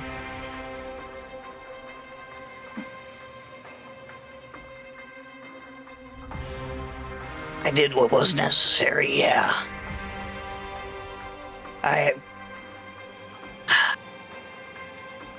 I've done my best to forget you, the person I was. The selfish prick. You stepped on so many souls.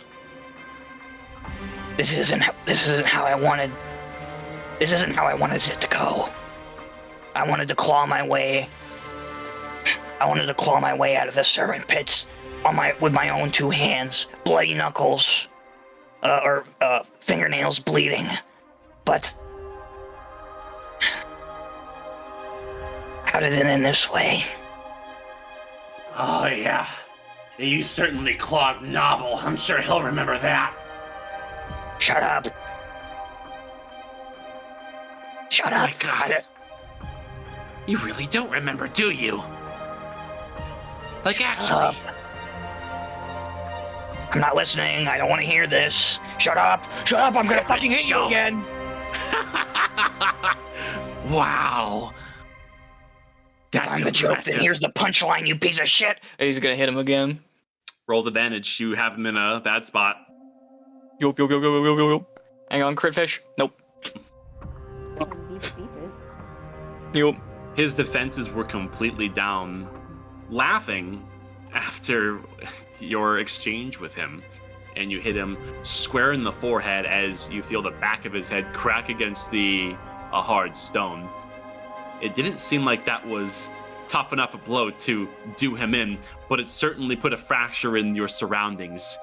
And you watch as he begins to disseminate into this miasma, and it begins to meld into the haze of Undershire as the stone begins to slowly degrade as though sand, and his cackling laughter begins to echo in the distance as well. Oh shit. You feel as though you've overcome this. However, seeds of doubt are planted in your head, and you can't help but feel this unplaced guilt. Cobweb, your alignment is lawful evil. Mm-hmm. What? You become lawful neutral. Oh! Is it really? Holy shit! Fantastic. Just notification. Alignment changed. Let's see here. He sort of looks back down at his hands, and he says up into the air, "Is this what you wanted, King? Is this what is it? Is this the test that you would put me through? You think this is gonna shake me? You. Well, you're right. Fuck." Point of inspiration. Oh. You call out as the last light of Undershire fades into the abyss. Let's take a 15.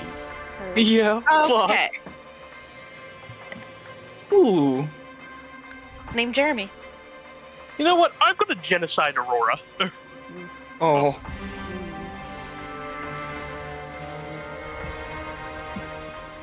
It's not. All right, that's it. Work Time to become together. a nuclear bomb. We don't need to nuclear bomb. We just need to work together. Coughing baby versus nuclear bomb.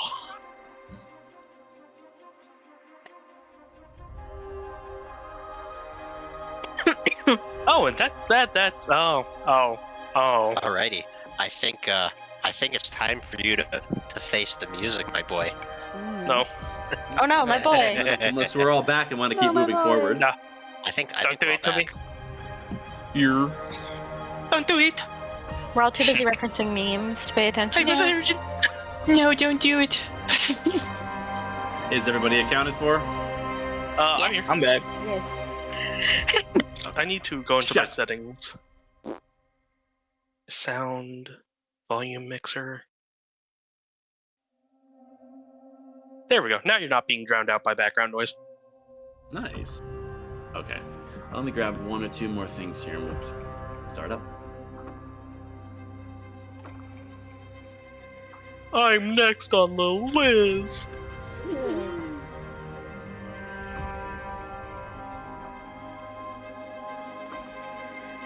What the fuck? I thought I had this here. Environmental. Swear to God, if you start the fucking scene with "you see a shrine of Zula," it's just Waffle.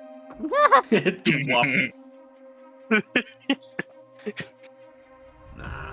fucking Helltail, fucking aerosol dislike that. I've already done that dance. Aha. This is what I wanted. What you mean by that, buddy? I feel like I'm in danger. It just starts off with you at your brother's funeral. Ouch. I would have dodged personally. God Shut the damn fuck it. Man. up. That's insane. Okay. Aerithal. You can feel the presence among your friends as they are afflicted with this strange auric miasma, the same as you. Resist as you might, you are only able to hold out for so long. And you can feel your body sort of give in as this auric runoff from the Heliostone afflicts you much the same way that it used to back in the uninhabitable zone. And because you are so incredibly perceptive, you maintain a grip on reality for what is and is not. These strange twistings of the environment around you as they reform into something else, they are drawing from you, your memories, and who you are, the utmost essence of what makes you you. And you feel as if the Aurorans are doing this to peer more about you. But there's something else in the mix too. This is coming from the vein of Heliostone. You, by all accounts, are a cleric of Helios, and you can feel its machinations more intimately than others. As such, what you feel is a combination of manifestations from your own self, as well as a sense of guidance from Helios. A mixture of your own life sprinkled in with what exists outside.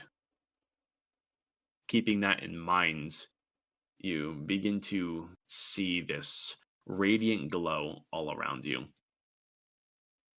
The miasma is backlit by this very intense golden rays and these white glowing embers before they intensify and the miasma drops, giving way to a sight before you. Whoa.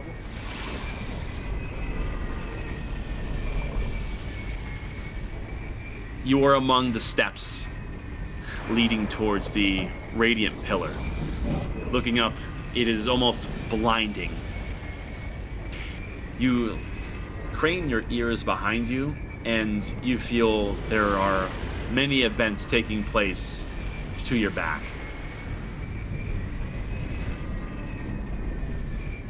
This is the reclamation of Highshire. Just as the veil was dropped, you look on and you can see there is bloodshed every which way. All of it seems to try to be closing in on the pillar, but you are just ever so slightly faster. And you look on and see that with every passing moment, things worsen.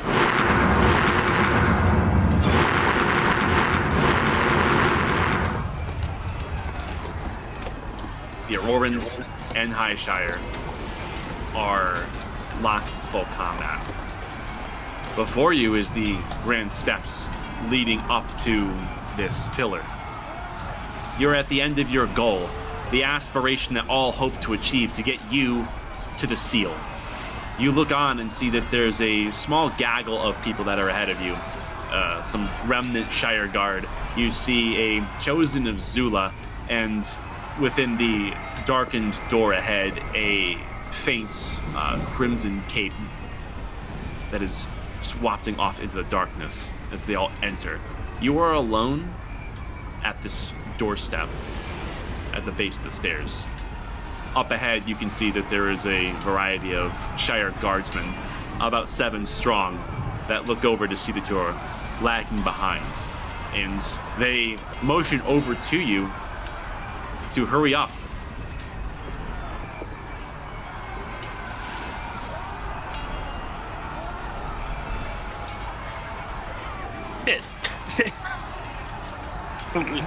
Oh boy, we're back here. Okay then. Guess Arathal will quicken his step. You do so. Looking back at the chaos and realizing that both, the connection and his memories, that this isn't exactly something that's real, but different. Maybe this could hurt him, maybe it couldn't, but he remembers was it the doctor or the guy that was leading the doctors that said, see if you're perceptive to truth? That would be the general who was speaking to you while you were being blinded. He definitely has that still in mind. Kind of like, this is a test. This has got to be. Deciding to follow the Shire Guard elite, you go ahead and take your first step up the stairs before you do feel a hand that grabs your upper arm and tugs on you insistently and firmly. You look back and you can see that there is a small gaggle around, equally strong, more Shire Guard elite. However, they look completely battle-scarred. Some of them have pieces of their armor completely sheared off, yet they live still. There's a faint glow that is coming from their veins, implying that there is magic at work that is bolstering them. And this one in particular, you can see a faint eye glow from beneath the helmet that is also sheared. You can tell that he's had a lot of work done on him to keep him alive. But this grip tightens on your arm, and he gives you a shake of the head, instructing you not to. And he simply says, beneath his helmet, Stay your feet. We know.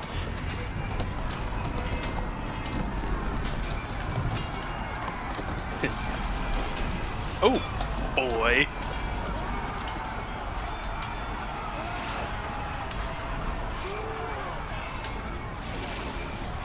Inflicted. Because if I remember correctly, this is, like you said, to the pillar entrance. And continuing further would, if I'm, like, seeing this as more of, like, somewhat of a memory. Or, how did you describe it? This is a mix between a recollection from your own self and sprinkled in guidance from Helios itself. You're not sure what guidance in what way, but it does have a hand here, perhaps. Continue forward would complete his memory of going to the pillar and opening it. But there's also a curiosity of what happened after we left.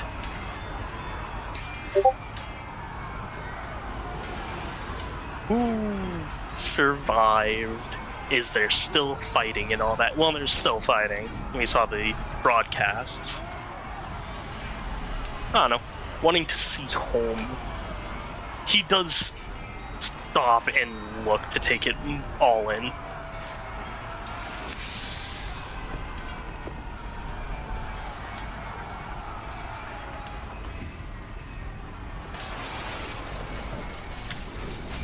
What would you like to do? Oh. Conflicted. I still am. You hear from the top of the stairs the Shire Guard, who rarely speak, call out from beneath their helms. Sir Erithal, move at once!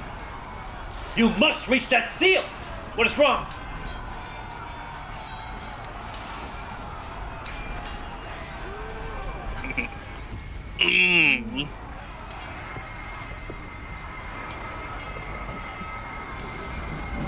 Feel like there's something I'm missing here. There's guidance from Helios, but none that is, well, readily seen.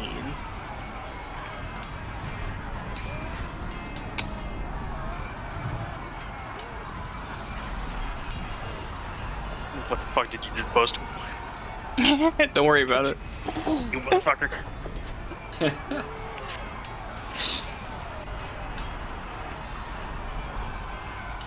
You look overhead, and you see that as you stand here, caught between these two groups, the sights over back at the base of the Radiant Pillar throughout the inner sanctum, or inner regions of Helios, beginning to worsen.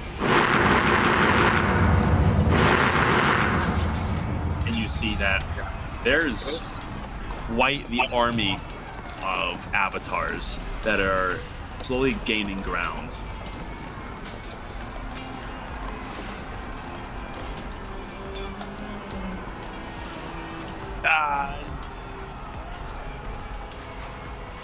Erithal will continue to move towards the group in the pillar.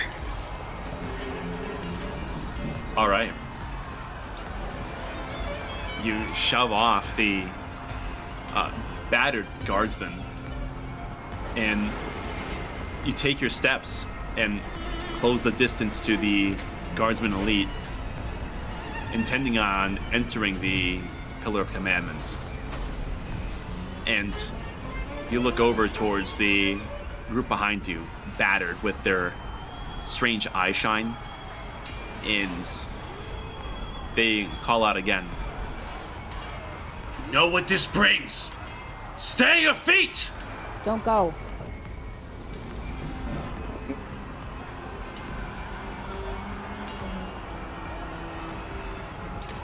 Oh yeah, I completely forgot.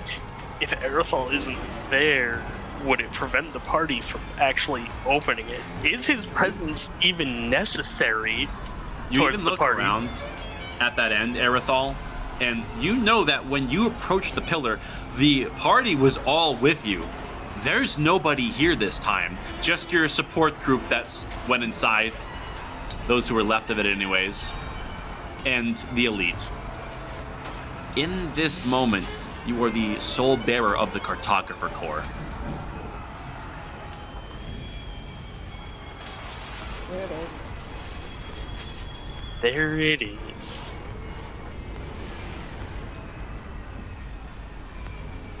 And that thought sticks with him. He can just straight up deny Akoda that power. Would it be best for humanity if he did that? I mean, the Aurorans did mention having a way, did mention something about getting there, and did they ever mention a way to open it themselves? Because they did mention wanting to claim it. You don't know, but you do know that the Avatar Zero does have the ability to summon the core herself.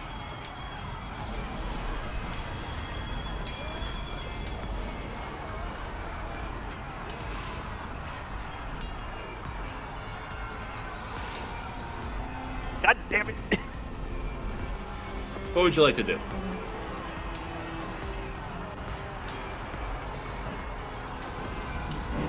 I think at that, Aerothal will stop and kind of realize that this test is probably Sidonis' way of checking to see if he meant what he said when he would do best for humanity. That freeing this power right now in a way that the Angel of Death is aware of would only benefit the Angel of Death.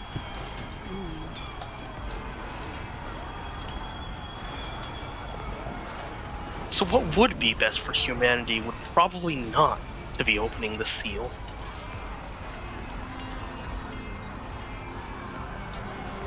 To deny that extra bit of power to the Angel of Death,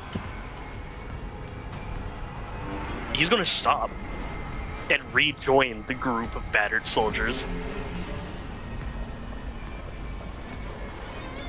You head back down and you look over, and the barricades created by High Shire's resistance fall to shatters, and you see at the far end of this bridge, avatars are advancing at sprinting speeds. You stay your feet at the base of these stairs, and there is confused panic brewing from the elites who are beckoning you forward. There is a silent knowledge among all of the elite that you are staying with, the shredded ones. You can see that their wounds are both of armor and of flesh. It's honestly a miracle they're even alive. It almost seems like there is a consensus among them, a unity without even needing to speak.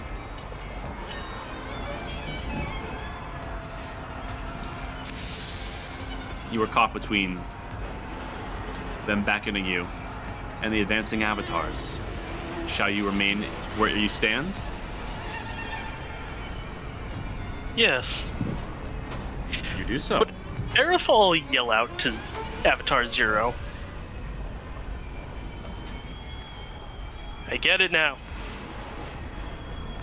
You don't want this power to fall into the Angel of Death's hands.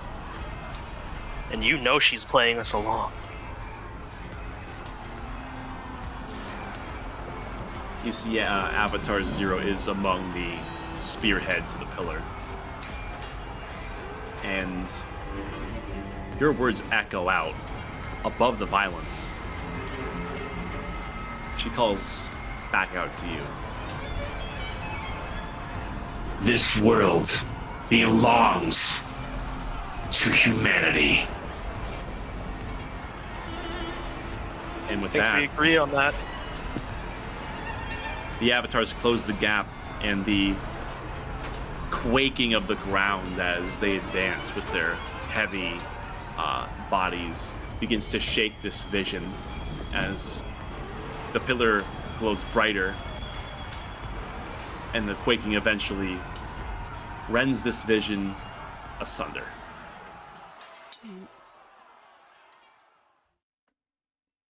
Oh boy, I wonder if I passed the test.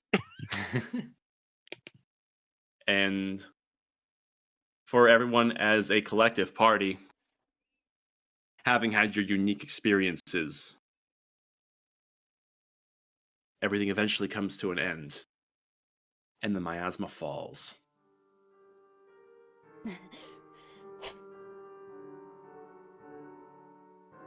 Cobblep's just catatonic, staring down at his hands.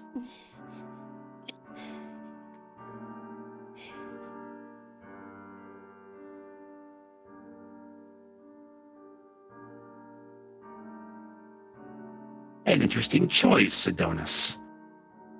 The use of the shrouding of the uninhabitable zone. It does gleam much.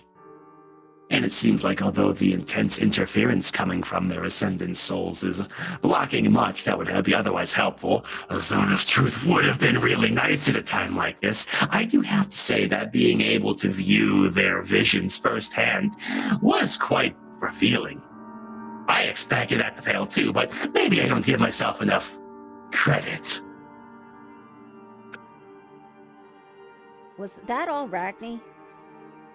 Yes, it was, as he Oh, boasts boy. to himself.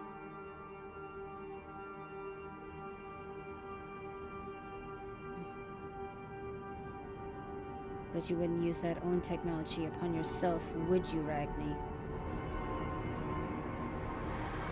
Ah, what is that? An incessant buzzing once again. Either a fly has made its way into his holy court, or I'd say Miss Silverhide has awoken. Oh, the latter. Huh. I would have expected the former.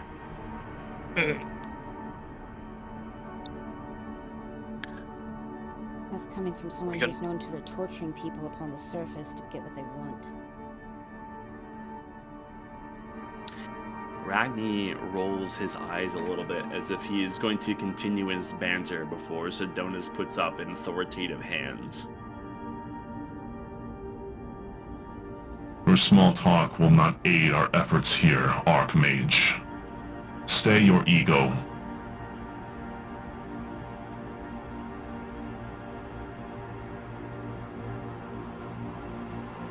Ah, you're not grappled anymore. Yura, why were you posing? I was grabbed by avatars. It was fine.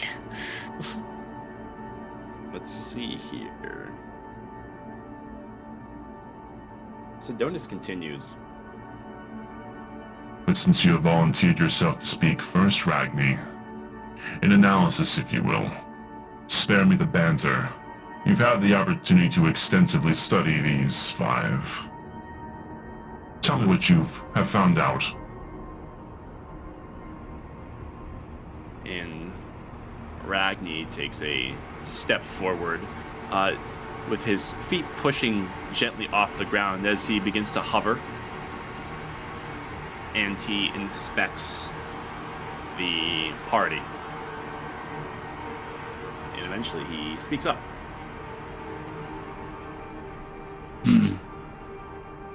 Yes, they did take many times to rest within my little conveniently placed sauna, and little did they know that the time that they had spent in there was used to extensively study them.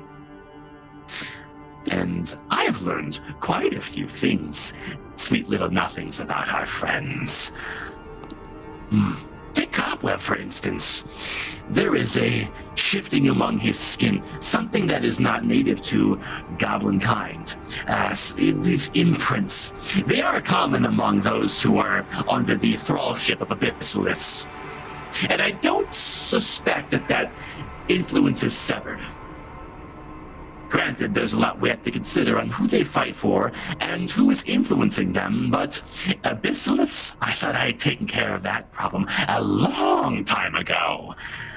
You'll have to forgive me, Your Highness. I was sloppy. Then there's the All-Star herself, Miss Silverhide. There is high cognitive memory superimpositioning. There is something very strange about that.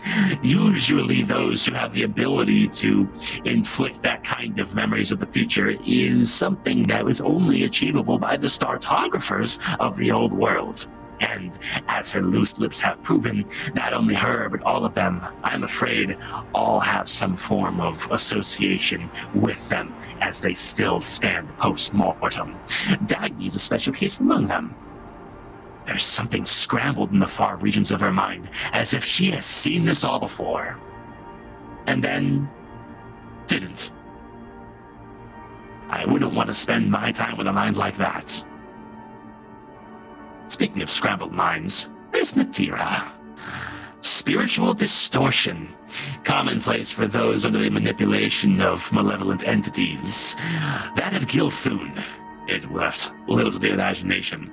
I assure you, unlike my studies on this creature, he controlled her, not the other way around. And yet And you then- helped us sever that power, you bastard. Dagny.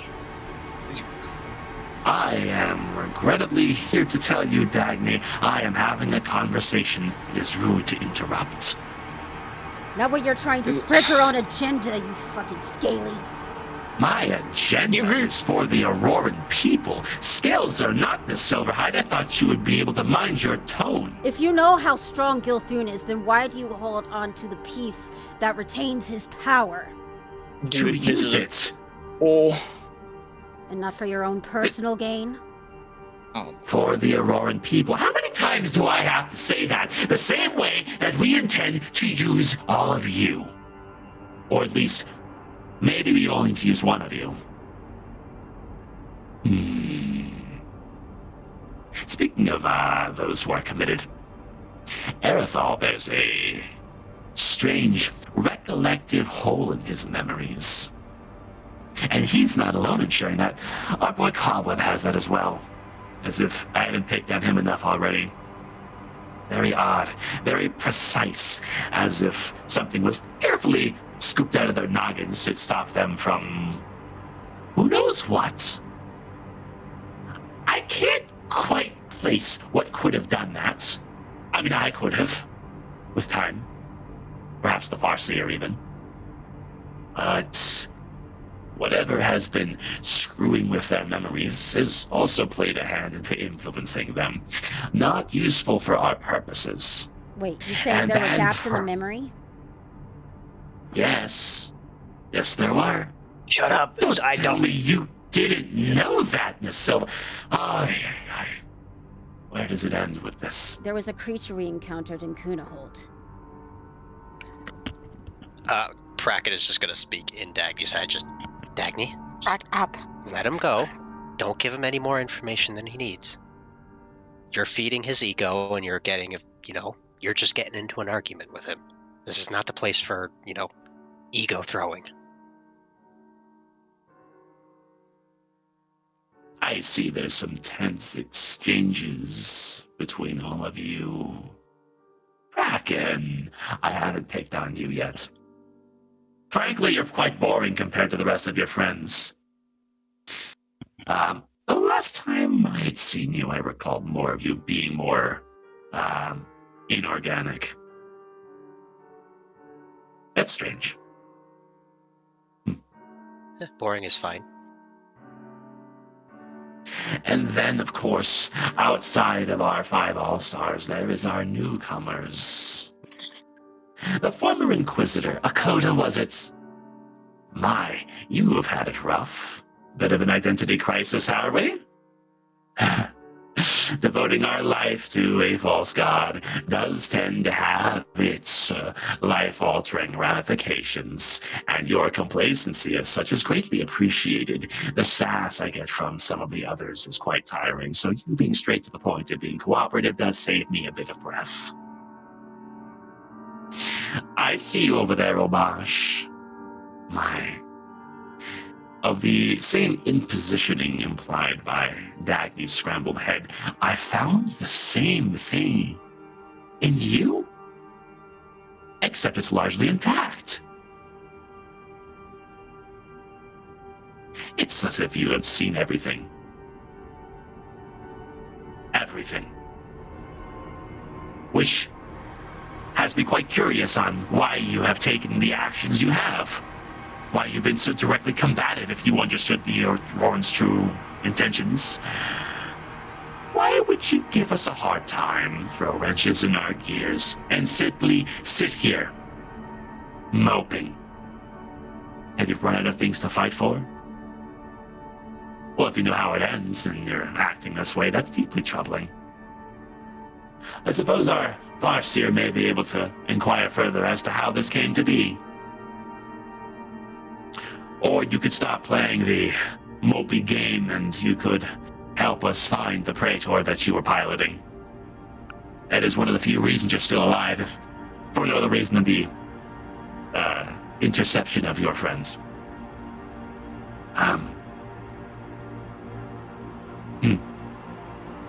I think that will do, Sidonis.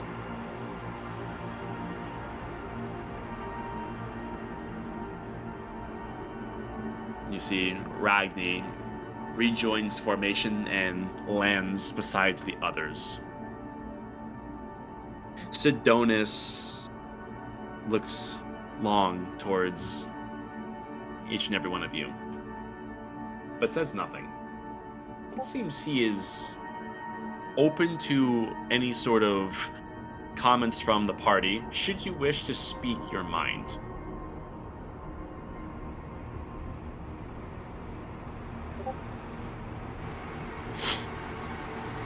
Is anyone going to take the opportunity or remain closed? I ain't got nothing. Cobweb is going to... He's going to look up from his hands. He's going to look the king directly in the eye, or he assumes the eyes are. And he's going to say, "You put us through your little test. That's fine. I get it. Hell, if you really want this ascendant power, I'll gladly give it to you. But there's just one issue. There are rules. You need to stay human. You need to hold on to that irrational piece of yourself. I don't think..." And he gives him a really pointed look. I don't think you're ready.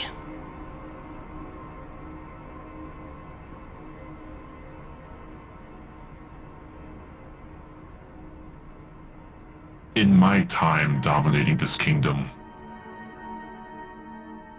through years of upholding the crown and the tenets they represent, especially in the end times here at the fall of the Omen, I have come to betray everything for which I once stood. The only thing that matters anymore is the survival of the people. I have made the judgment calls that none have the strength to, none are willing to do. To willingly part with my title as someone noble. To accept the burden that one day, the textbooks of history, should they even remain intact for them to recall on times such as this, may see me as little more than a butcher, leading people both under his rule and from afar to slaughter. I have done all that I can to keep our people intact, to play the slow and long methodical game, to find reason to stay put, to let sleeping dogs lie, and not associate with that of angels. Do you know what it was that truly set us back on this path? King Leonidas. He had visions away from the oppression, away from the hard truths that we had outgrown our Heliostone cage. I meant every word of what I said when I addressed my people. We did seek to escape this place. We may grow our kingdom to the hills and beyond, beyond our sight. In lands where the horizon curves away from us once more, where we look up and not see one star but many.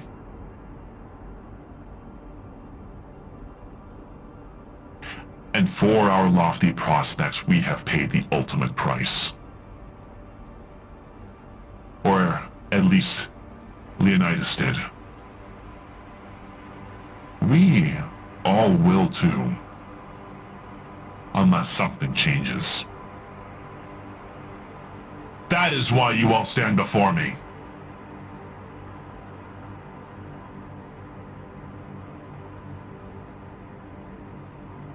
Because we hold the power that you need.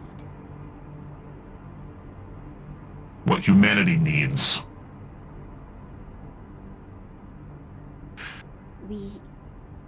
I told you we have a tool that would allow you to better do it. It only requires one thing. Tell me again, Miss Silverhide. How exactly did you come into possession of this miracle tool?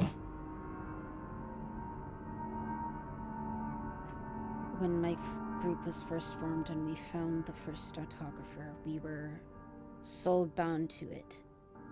A device known as the cartographer core. By choice? Yes. When we had those memories of the future, in so doing that, we lost it. And we were just as confused as when we had been removed from the pause that bound us to the core. You seem insistent on seeing future events, and choosing to take on this core gives reason for us to trust the process. Yet Obosh has these memories intact. He has seen the future as well, and holds on to those visions even still. And yet he took the first steps to oppose us directly. Because he was an outsider at the time. Those of my patrol were only soul-bound to it. He was one who happened to be at our camp, finding a way. He stayed with the boat. I'm afraid Obosh's position of whether or not he was a member of your cartographer patrol at the time is irrelevant. The simple fact of the matter of interest is he understood what needed to happen. And yet, when it came time to retrieve this ascendant power that you now wield, when we went to take it, to make a difference, he stopped us. You are trying to prove yourself trustworthy to use this power now. Yet he stood in the way. And even now still, he is wholly unwilling to cooperate with us and would sooner die.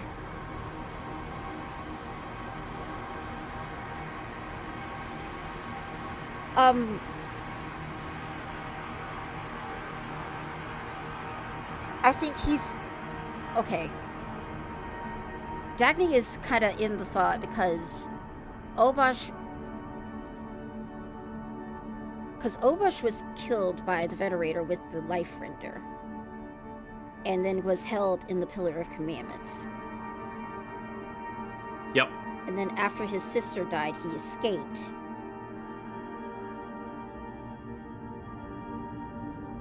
Oh. He was already at the imposition that we had already talked with the Second King when he woke up.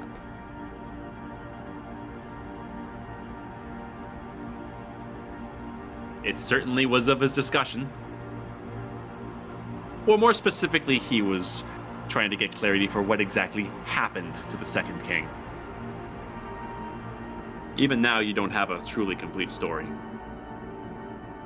I suppose after his miraculous resurrection,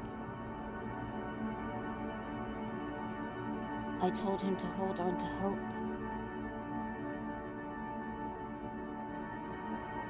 I thought my group being as somewhat venerated as it was, we were in a position to try to change fate. But in reality that just set us on the path. He was merely making sure we stayed on it.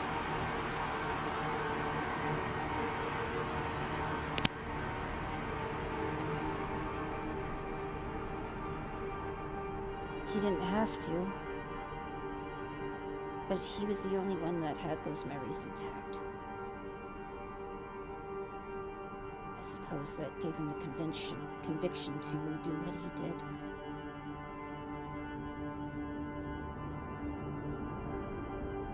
But if we knew then what we know now, we would not be speaking with you now, I suppose.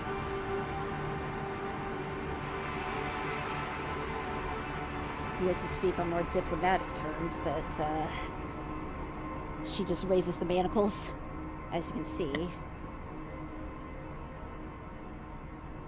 Understand we have to take the utmost precautions. Well, we never expected you to use the two most important people as bait. Well, You consider Obash and the former Inquisitor of significance. How so? Obash? Very much so. Akoda, however, as I told you, and as Ragni failed to realize, is a deceiver. Yes, she was a former Inquisitor, but if she had the capability of putting herself in the position of power and being able to control everything as she did, well, we, as ignorant as we were, wouldn't have led her to the seal, wouldn't have trusted her enough to have her fight along with us. And when the time was right, reveal her true nature.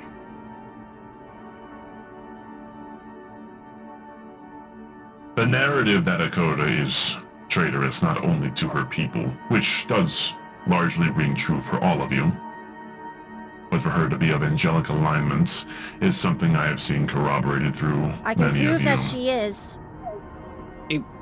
Can you? The Cartographer Corps. Hmm. It repels all those who are of an angelic nature.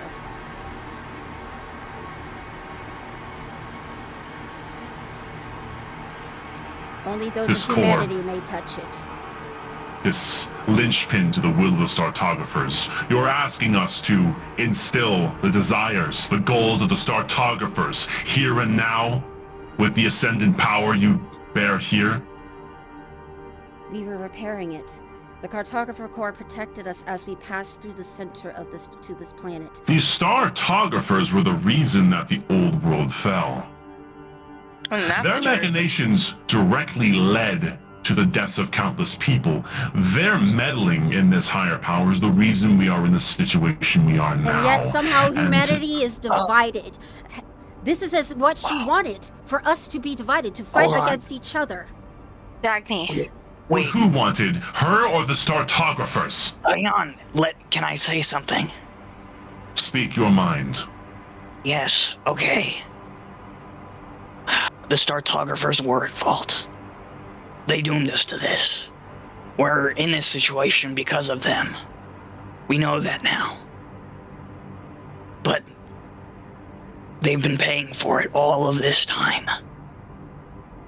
They paid for it with their bodies, split their souls up. They're not human anymore. They can't finish the job. They can't. Listen. You may hate the Startographers, despise them with a fiery passion. That's fine. I get it.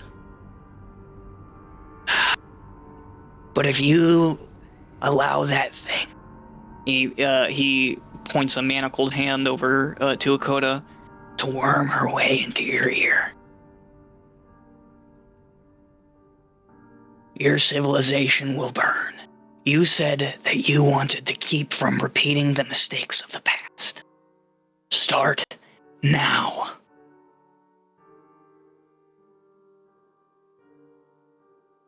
they not look You into our memory? claim that the Startographers are no longer able to wield the Ascendant power because they lost their humanity. Yes. However, with you possessing it, and you walking along the path they desire, they need not possess this power directly. Their Ascendant power and their will for it is orchestrated through their heralds, or, as we suspect, you. Do you know, truly, what is supposed to happen if this core does bear some form of function? How can you truly know everything about it? It may have the ability to give a tremendous advantage, but for one who is looking to control a group of people, you would need a beneficiary in order to gain their trust. You would need something that would aid their cause. If this object was to be humored, we would be at the mercy of the Startographers all the same a second time over. Are you willing to put the fate of everyone into them again?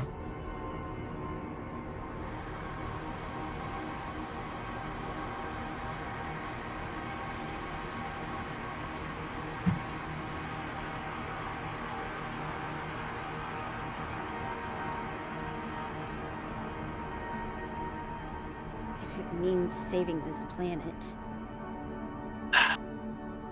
Does it mean that?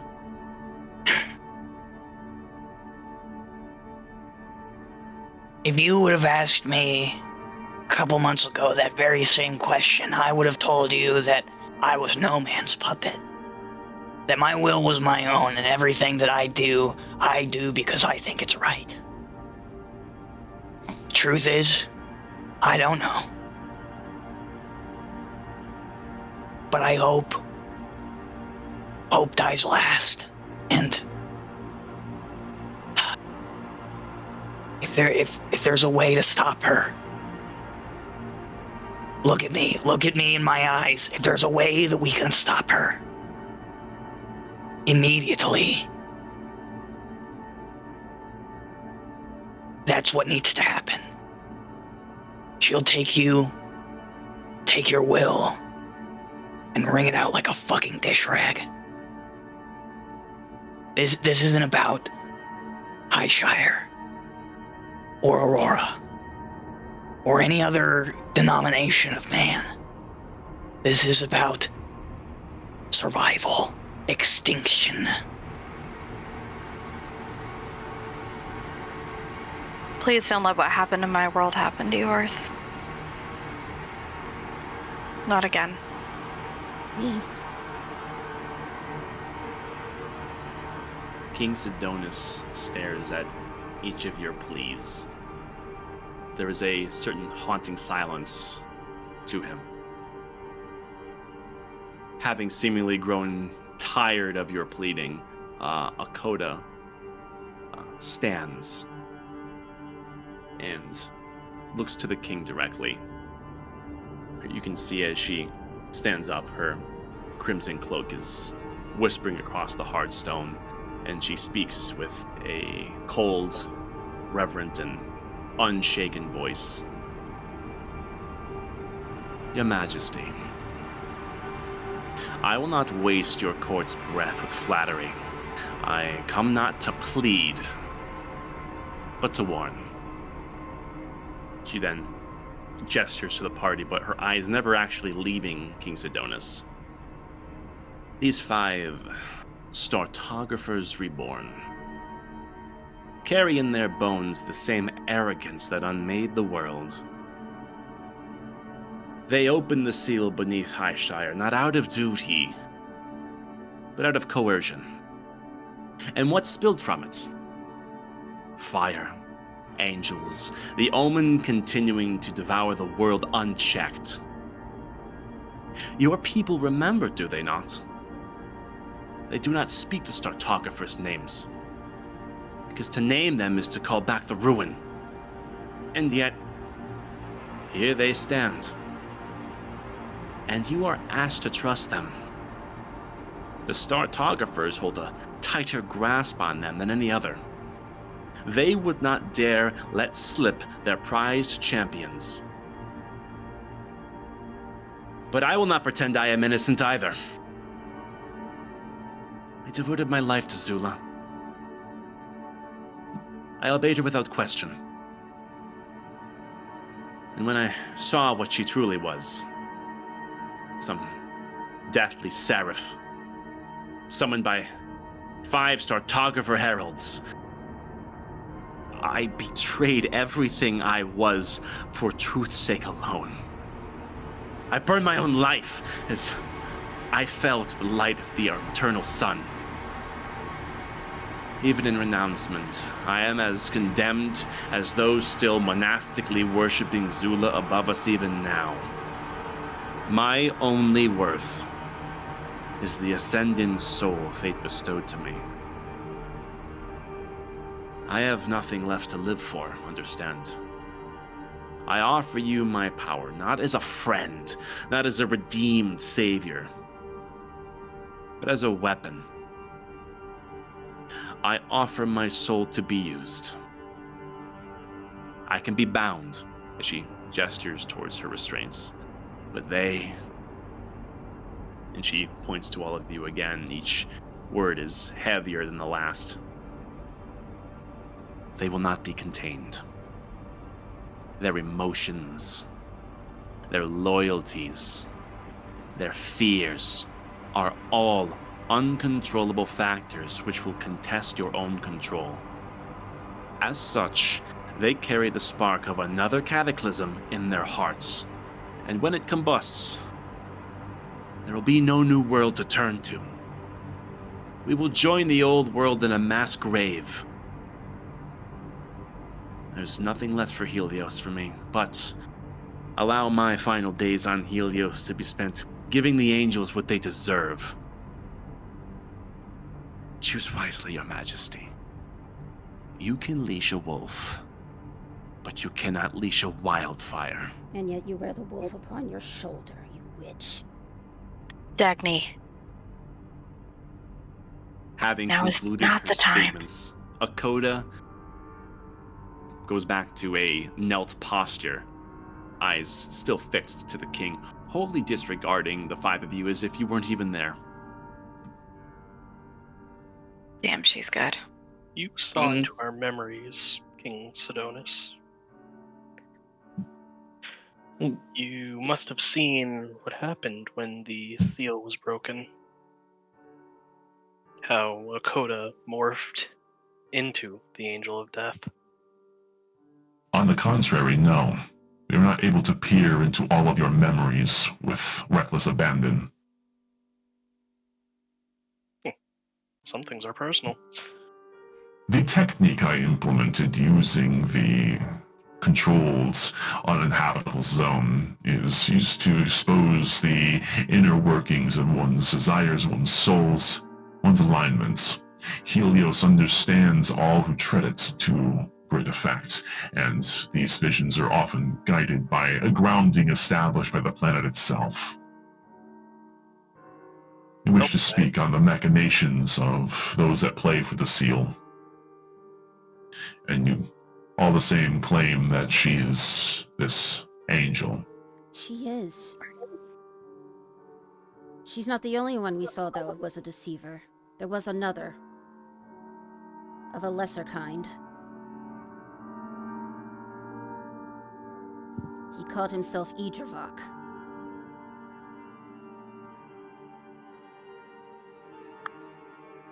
Okay.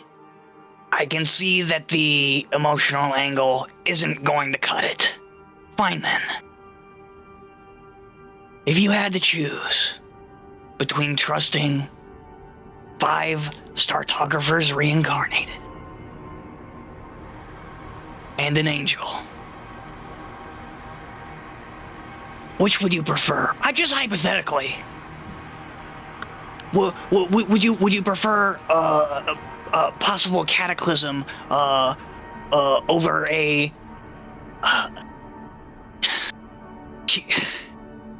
You don't get it. She doesn't come with a sword. She comes with a cloak and dagger. She will watch you with honeyed words pick yourself apart. And she'll laugh behind that veil. She believes what she's saying because she's that goddamn good. You're being played for a fool. It just comes down to understanding by who. I'm not going to give excuses. We've met with the Startographers, and for a while we were manipulated. But after we touched the light, after we understood what was at stake, after we got the full picture, I'm more than willing to lay down my life in service of humanity, in whatever form it may take. I'll skin my knuckles to the bone, doing your dirty work, I guess. But don't make the same mistake we did. That's all I have to say. Cobweb, you feel a strong resonance with your departure from your own self, your willingness to forfeit your life. Roll persuasion. Oh, come on, Cobweb. Oh, my boy. God. Come on, baby. Can I give Cobweb my There will be inspiration for no advantage? granting of inspiration Yeah. from others. Fuck This you, is bitch. his role alone. Come on. Cobweb, Fair if you enough. have inspiration, which I believe you do. You could choose to use it here, but you can accept no help from your friends. Right on. Can't Let's benefit go, little from runes green. either. Shit. Alright, let's see here. Oh, Bop. go, my little green. Oh, my okay, God. Okay, hold on. +2 in a dream. Okay. Oh, 13. Fuck's sake. A 4 is Hey, worse. It's higher than a 4. It sure is, isn't it?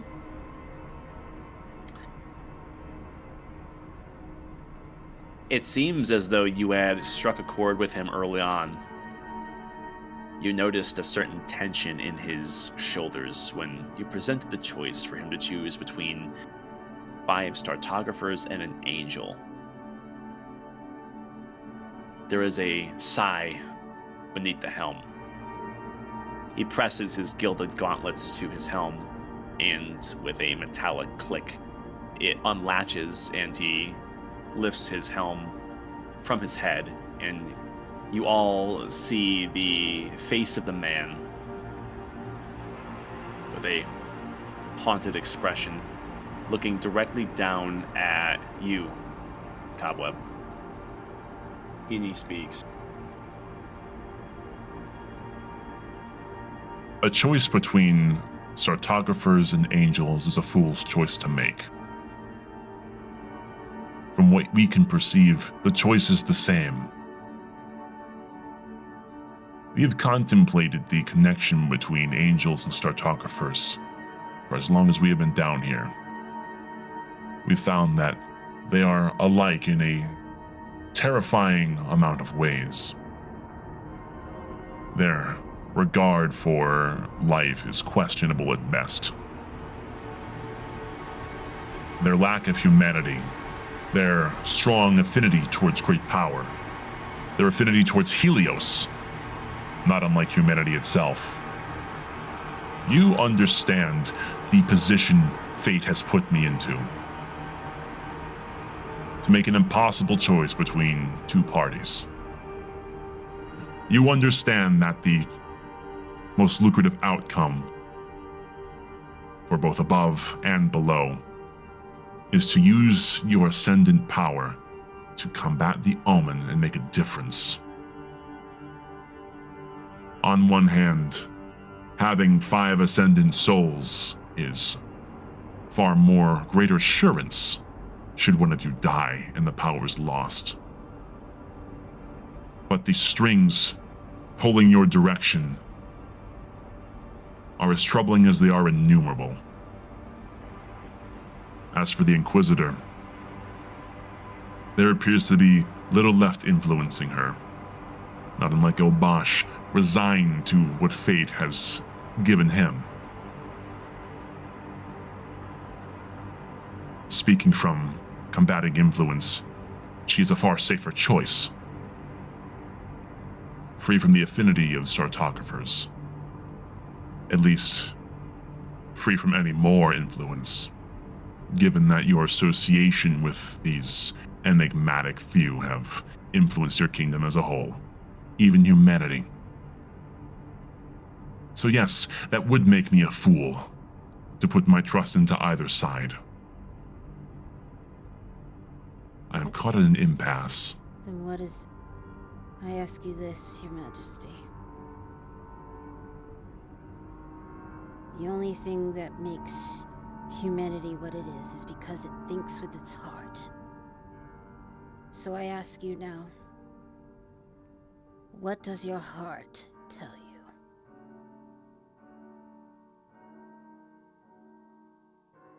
My heart. My heart is silence. My heart is cold. I don't believe My it to heart be is me. all but gone.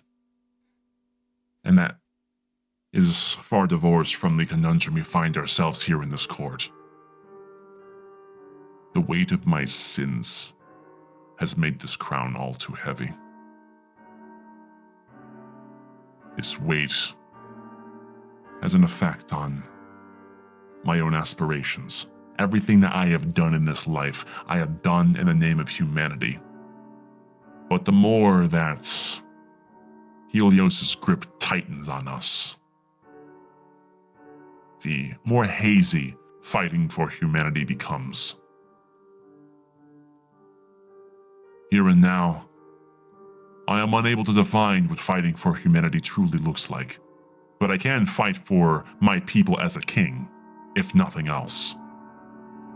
Perhaps there's a modicum of a silver lining to my dark fate in a grave, sure to come in the days soon ahead. Maybe it's time to separate the king from the man.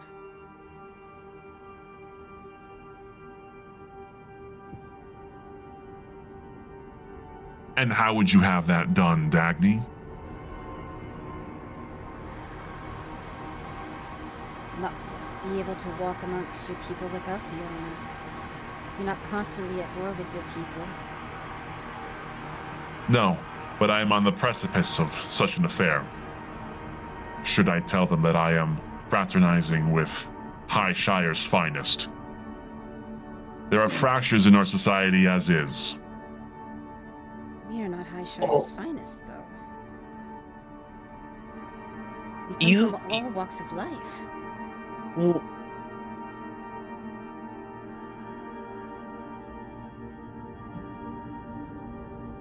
Nadira was from the forests beyond Highshire. Cobweb, he lived beneath Highshire.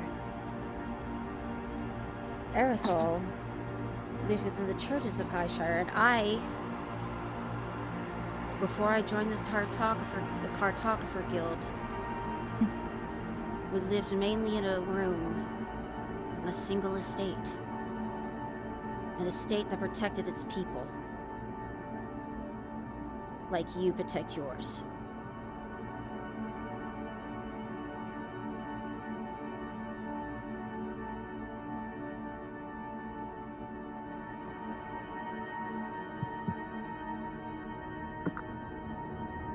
The king takes in your words.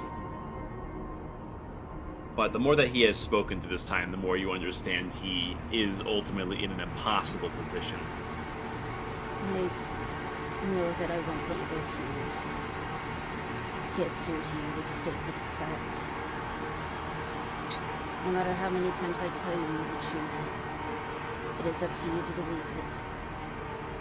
But know that my conviction will never waver, and when I tell you that Akoda is the angel of death in disguise, she is the wolf in sheep's clothing. And there are some cults among your own people that would say that. And are you the wildfire that she claims you are? She's spicy, but I wouldn't quite call her a fire. Fair enough. I would not be where I am without the strength of others. My legs were only given back to me by Rin. God rest her soul. My strength, the strength of my magic is only assisted by Kraken's machinations as well. 2 different artificers from 2 different worlds assisting me. The world above and below us will not see the poetry. Only the century of inherited hatred. Your lofty claims for unity are bound to fall on deaf ears. Do you think Highshire actually knew about Aurora below? No, we saw to that, although that has been changed as of now. Before we found out what you were, we were calling your avatar Starfallen.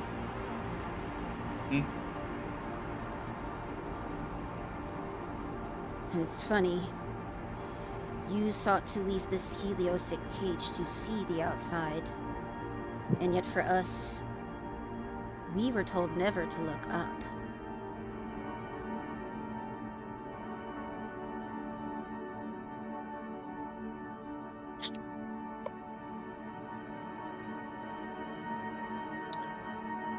For the group at large, you see that there's a growing impatience that has been brewing from the War Master over here before he eventually, on his own volition, walks behind and around over to here and eyes them down, all of you, with this strange conviction. He speaks, almost seemingly out of turn. Yeah. I'm sure if we all braid each other's hair, we'll forget about all this and live happily ever after.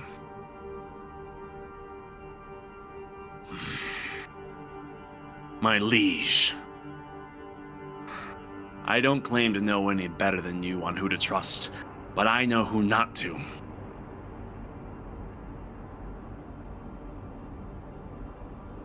The Truthsayer's fire. I saw him. That one there. Oh. He points right at you, Cobweb. Huh? Behind those red eyes, there is ruin. I have foreseen this, and now that he's here before us, it is clear to me. Should we kill one, there's still 4 to consider on this side.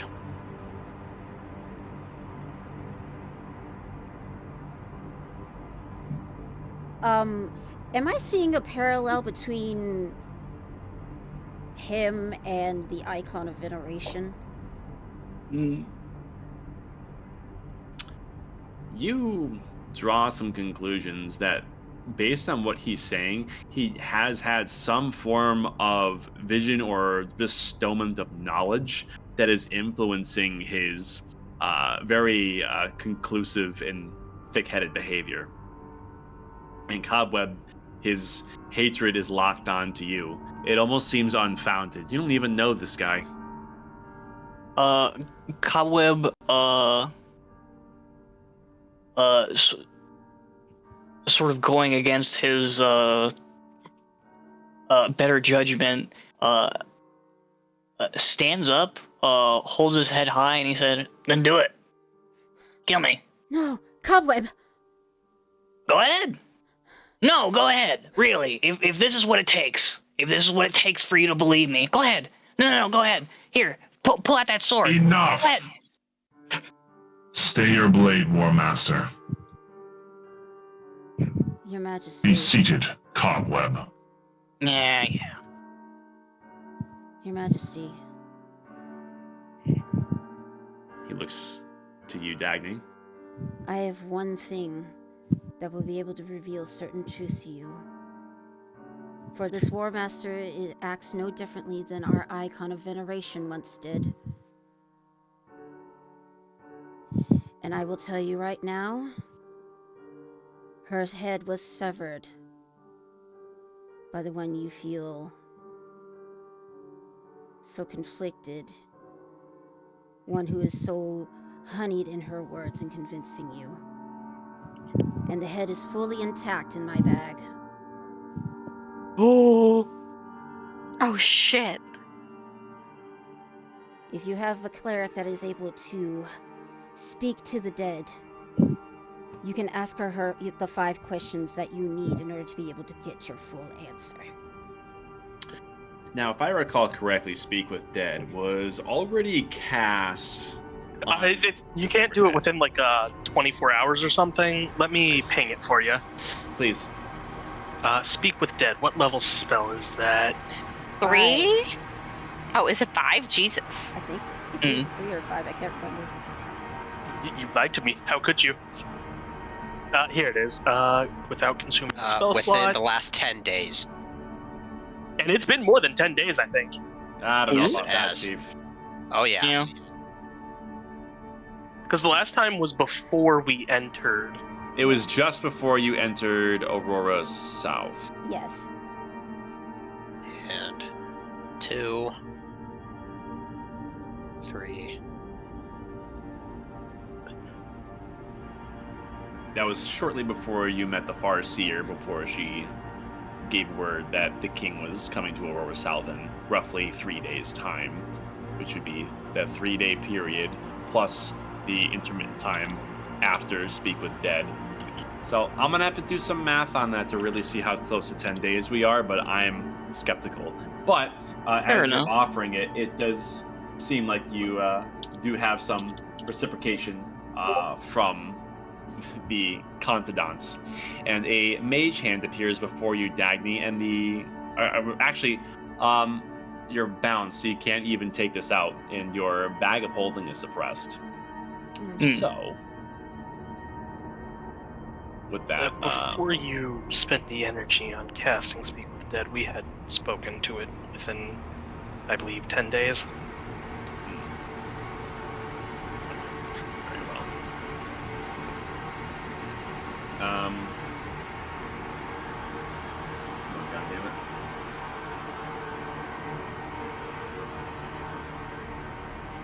Ragni gives a bit of a sneer in response.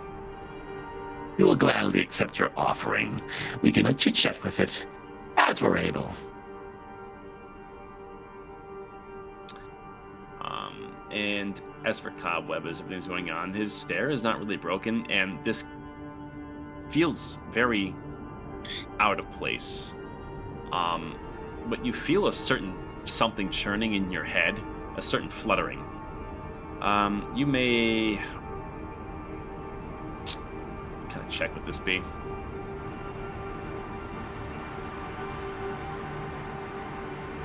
I'm gonna say you can roll...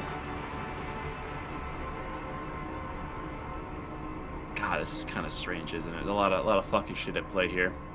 Let's just call it investigation with advantage. Right on. -1 in a dream. Let's see here. The DC's pretty damn low, so don't worry too much about it. Yes! Oh, Ooh, yeah, fair that'll do enough.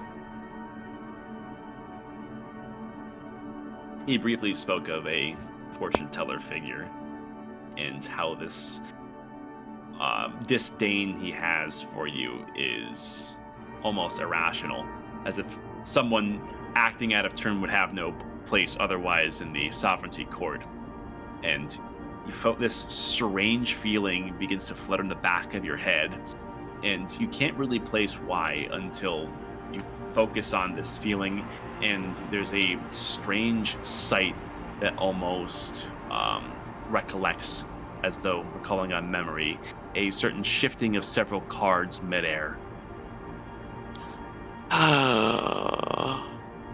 Oh, fuck. Was it the Recollector? Oh, shit. Oh. You pulled that No, fucking it's- card. The card, yeah. It's the card. Fuck. He won't do anything until he kills you. He won't stop doing realize what he did until he kills you. I'm glad you all had a realization because my brain is stuck. Yeah, Shit on a shingle, that man. I hate that fucking deck. I swear to God, it has done nothing but shit on us. I hate it. And just think about it, man. This entire time I was waiting for Tenpenny to stab me in the guts. Nope. Popped up at the worst possible fucking time. Way to go, buddy. Man. Okay, fair enough. Motherfucker, it's random. What do you mean? Oh yeah, it's fucking random. Oh, you're right. No, I threw it up like Rain Man and picked the worst one out of the midair. That's what's up. Okay. Oh, but why would you do that? Motherfucker.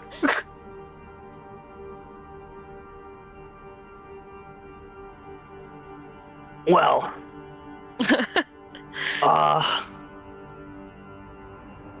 Hey, he's giving me the creeps over there. What's his deal? He sort of directs that towards the king. Lorvith, you're out of line. Your grudge can be settled later, but if there's something beneficial to the conversation in deciding the fate of everyone before us, something objective, then do speak now.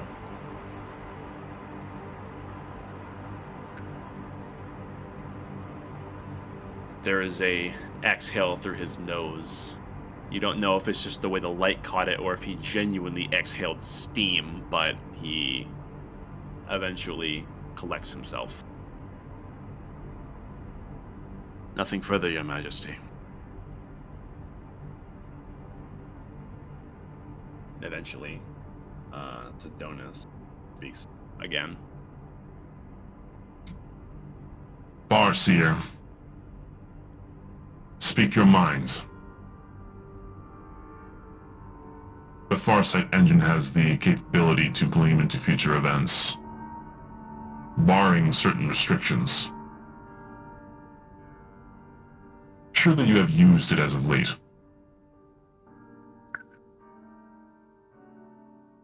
The Farseer is very stiff in her posture and pauses for a moment before speaking.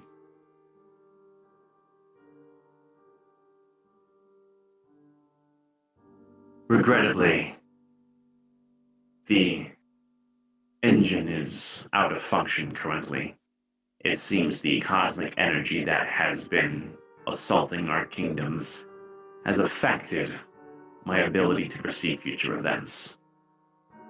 But that isn't without its merits relevant to the conversation. Even before recent events, I have peered countless futures. Their paths, sooner or later, almost always seeming obfuscated the further out we go.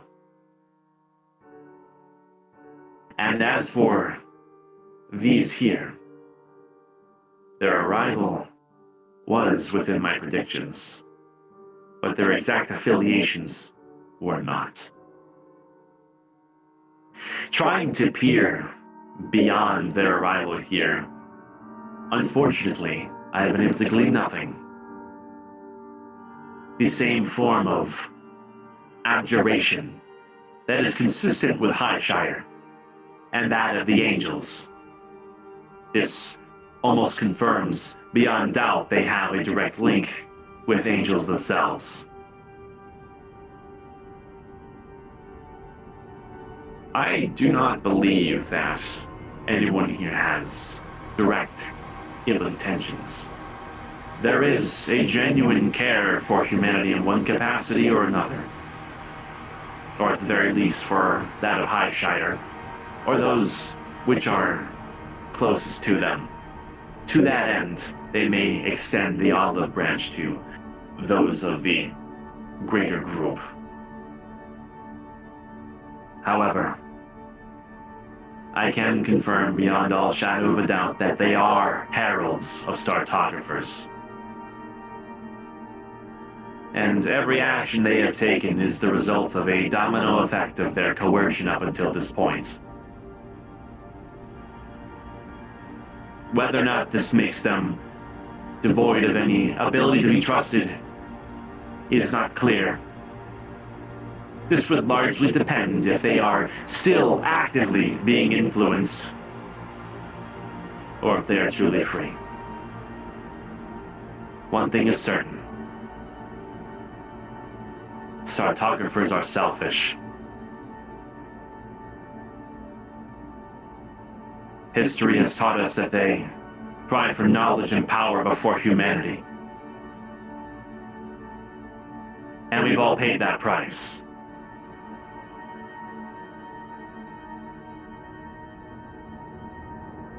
As for their core, I am inclined to tell you that there is truth beyond their intention of using it to benefit.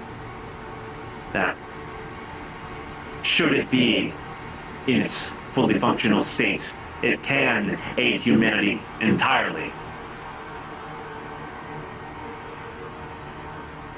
But as for whether or not there are ulterior motivations, I am simply a farseer, and I cannot speak on behalf of Sartographers. To that end, you cannot truly know what the Cartographer Corps holds.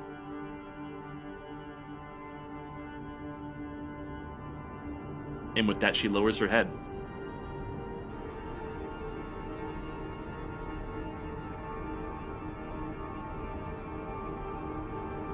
Man. She's right fucking there.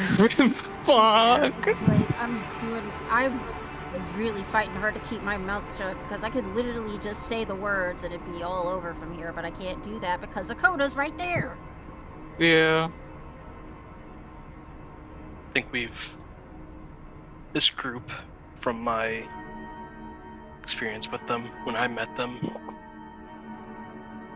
they did their best for humanity. Even down here, we used our abilities to help humanity, despite this nationality difference and war. And on that bridge, during that miasma, I found myself making a choice different than I did in the past. Rather than taking this ascendant soul power and risking someone who shouldn't have it having it, maybe Zero and Aurora would have done something different or better with it. I chose not to take that power.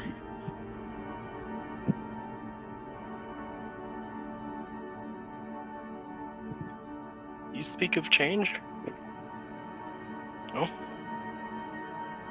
I changed my choice there. If giving up this power meant that humanity had a better chance, I'd do it in a heartbeat. Your Majesty, for what it's worth, yes, this is Sartographer technology.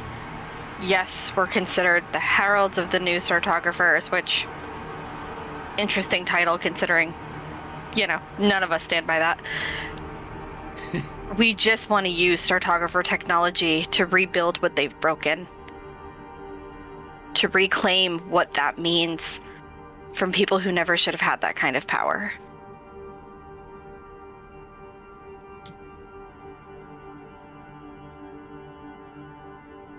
And so we're left at the mercy of chance to this miracle object of the Startographers.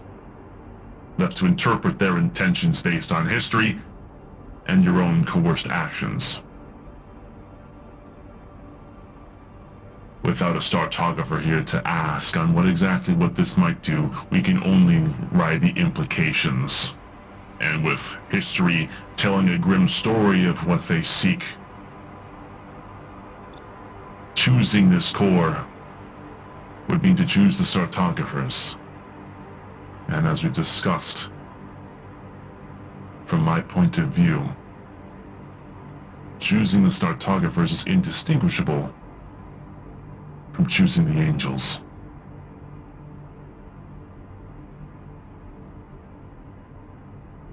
You understand the difficult position. All of us.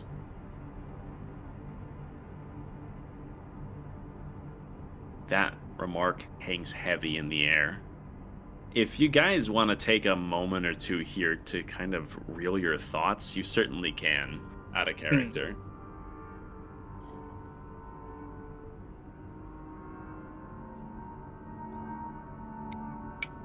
I mean, this is kind of random, but I just kind of remembered this a while ago. With the Startographer core being broken, I mean, technically Bracken doesn't know this, but you all will. Yeah. What happened to the Startographer that was like living in it? Genesis was in it, wasn't he? Yeah. I mean, is that like a whole thing we just like kind of forgot about? Oh, that was Rylock. His ghost was in it, and that seemingly is no longer the case with the core being broken. It was. I was gonna say, I think he like vacated when we broke it. Yeah. You've seen no sign of him since you opened the seal. So he's either still out of the spirit world, or if he was still attached to the core, he essentially gave his life to protect us. Unless I'm overthinking this, I don't know. I mean, Hey, we don't technically know. I mean, I just randomly thought of it, so direction- don't give it too much thought. If your direction in your line of thought is to gain the endorsement of an actual Startographer, I need not remind you, there is one present in the court. I'm like, she's literally standing right there, guys. But I don't know if that's the right choice or not. Yes, Well- it is a big choice to make, and you would effectively be sentencing her. Fuck it. If wait, No, before we're you not do, doing rational option. hold on. Relax. Entire party. Bracken, Listen. She's Hold literally on. right Okay. there, and she's allowing us to be Here's- almost yeah, sentenced but here's to the fucking issue. die. Silky killed We're- because you're being impulsive and not thinking We're- about your freaking choices. We're Hold on. okay. We're trying to essentially prove that we're trustworthy. If he finds out that we're in cahoots with a Startographer right under his nose, we are proving him right.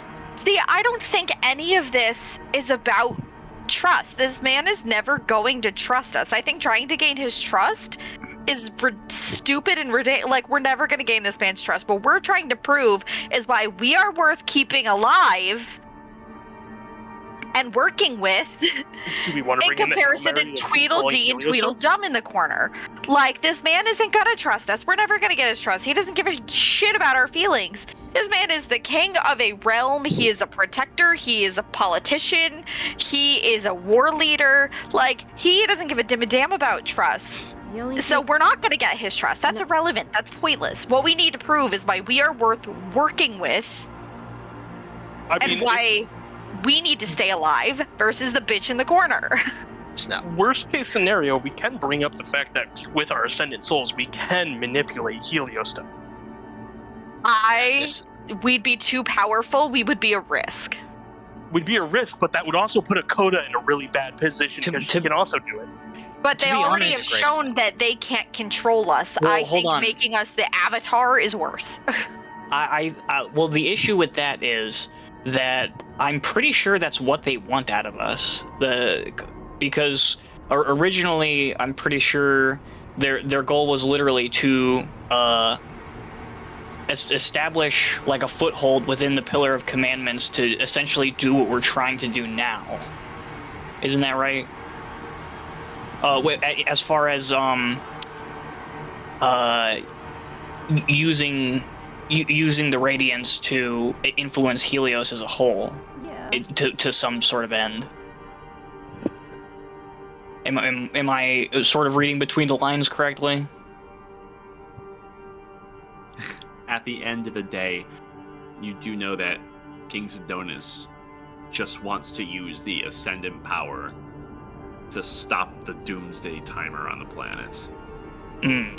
He needs... Ultimately, there seems to be two choices to make between trusting the five of you and all of the proven ties you have to external parties, or just Dakota, who just openly said, I have no ties to anyone, I have nothing to live for. Use me however you want. A single, Which we all know that's safe a choice. lie. Which It's a I mean- lie, but she's opening her legs for them, and it's as much as they need. Like, So they don't give a shit. I have a quick thing because I don't know if we ever actually brought this up. I could be just forgetting, but did we ever think about using Dominate Helios on the angels themselves because they're made of Heliostone? That's Yeah. true. I mean, using that power will probably also likely kill us, though. But commanding Helios. If you're not careful, you could also destroy Helios. You could also blow up the planet, the room we're standing in, and Well, everybody in it. That's why I'm thinking just on her, because if we can show that we can even just slightly control the angels, we're already better for that, because even if he does side with them for whatever reason, and whatever happens to us, we can just do that and potentially ruin his plan. So we're not saying we're blackmailing him, but basically like, hey, we can do this. That's a terrible idea. Just keep I playing give us. two cautionary counterpoints to that. For one thing, that doesn't shake your ties to all who influence you, meaning those who influence you have that much more power, and you have the same ascendant power that Akoda has. This only proves that she can do that too. And the Dominate Helios, high risk, high reward, but also high failure. Yeah. I mean, we could also we bring fuck up scrutiny trying onto to- her little lie. Yeah, because then we're But at the actually same exposing time, that she's an angel, which is kind of a good thing. at the same time, Aurora doesn't have a working map because it is constantly changing. If the cartographer core is fixed, it's possible it may be able to satisfy Map it. that. True shit. I don't know if we should continue going for the cartographer core angle, though. We need that thing fixed. This is as close as we're ever gonna get to her. Yes. If that thing's not fixed, If all that of thing's us, not fixed, the we minute can't go we to go the ascend, surface, neither can she. Yeah. neither can she. But then we're all just gonna sit down here and what, braid each other's hair and sing kumbaya? Like, Until Let the Aurora planet die. ignites, yeah. No, fuck it, that's a joke. Yeah, fair enough. I mean, Um, she's essentially in what we want her to be, a giant fucking cage.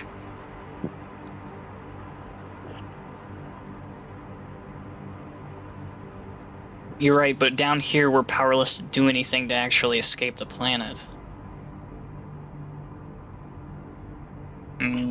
but not if we've got some of these heavy ass hitters on our side. Yeah. With their powers, we would be able to get topside. So we whistle blow Farseer's cover as a cartographer. We would have to do it strategically so as to not raise a suspicion that we were in cahoots with her. But by that, I mean, realistically, what is whistleblowing her lose us? We heard that there was a cartographer alive in South Aurora from one of the other cartographers. Someone in power. We could bring up the knowledge that ascendant souls and angels have fought before, and the fact that it's pretty much an extremely close clip as to who wins that, and even if the ascendant souls do win, the angels will just regenerate eventually. Having more ascendant souls improves chances that we don't fucking fold like lawn chairs. But in order to utilize our ascended souls to the full capacity, in order to not get our asses handed to us in the first 0.3 seconds of that fight, we're gonna need the core fixed. So we're gonna need to get it on a coda. Yeah. True. we could also bring up the fact that in order to actually channel successfully the Ascendant Soul, you need the assistance of either an extremely powerful entity, or what was it? The core, essentially. So how is Akoda able to use? What's her plan? Actually, before we expose that, why don't we ask if she's ever shown that ability? And then we can catch her out with, That's true. we've been told that if you use this power without something to protect you, it will kill you. But what's true. to keep her from lying her way through the conversation? Well, it would prove that she's not as stringless as we think, or as they think, rather. It's going to raise a couple pretty good questions, but also, if we pressure her too much, she might just nuke us. Is it really worth having a weapon that has nothing to live for either? I mean, at that point, it's just going to self-destruct and kill people around them just to get the result you want, if it even does that. But the downside of having a weapon that's got nothing to lose and nothing to live for is that, again, we are bringing a stick to an AK-47 fight. Well, if we cast doubt on that fact, then it makes it harder for her to get her foothold in. Yeah, essentially, he can't technically trust her either. She's sort of in the same spot, and we actually have a plan that would work pretty much immediately. Right. To be fair, also, though, I don't think she's trying to get him to trust her. I think she's trying to get him to believe that she will do what he wants. Yeah, she doesn't need the trust. He doesn't know that she's an angel. Fair enough. No, fair enough. But also, like, again, if we can, yeah, I guess that is a good point, shit. I completely forgot my point. Holy shit. Jesus fucking Christ. Dude, what the fuck? Okay, Your Majesty. Oh god. About you remember when I was talking about the rules of this power? How there are certain aspects of it that you kind of can't. They're sort of immutable as far as humanity is concerned and its connection to it. Yes. The human mind and body and soul are not strong enough to contain the full power of a quote-unquote god. We need some sort of outside protection of some sort of powerful entity in order for the Ascendant Soul to actually function properly without completely and utterly vaporizing the user. My question is, has she ever shown you that she's able to use this power?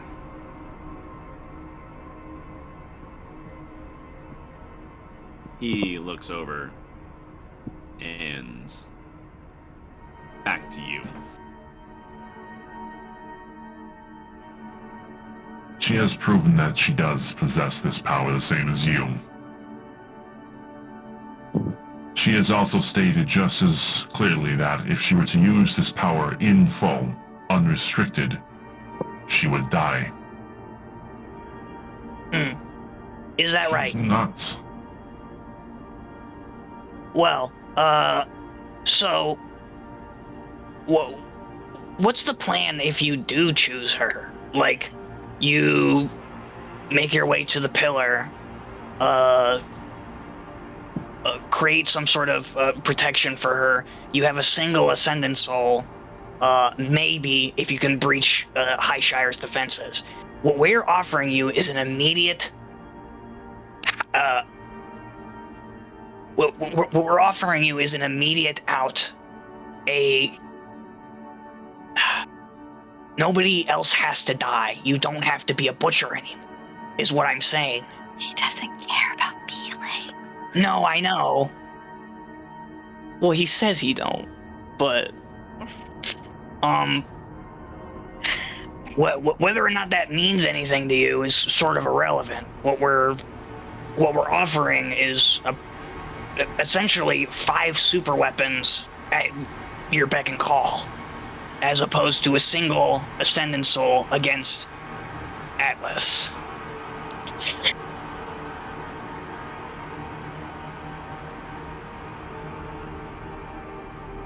If you were in my position, and 6 Ascendant Souls lay before you, 1 opposing 5, what would you do?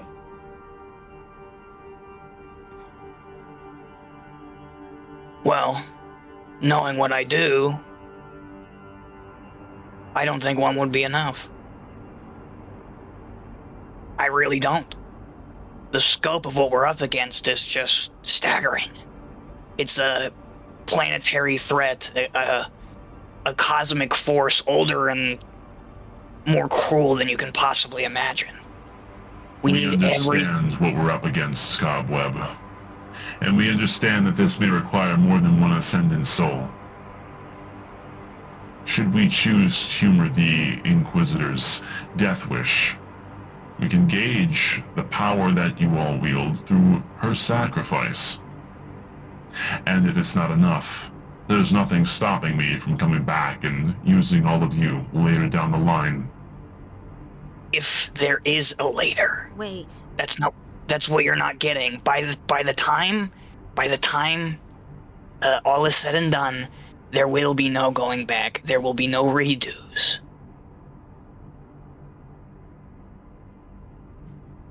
Your Majesty, Speak. where exactly did you meet Akoda?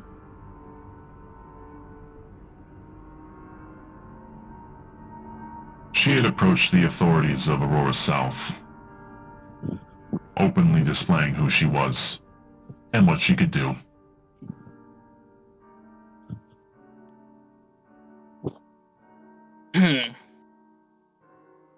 And how long ago did you say that the new dawn appeared in Aurora South again?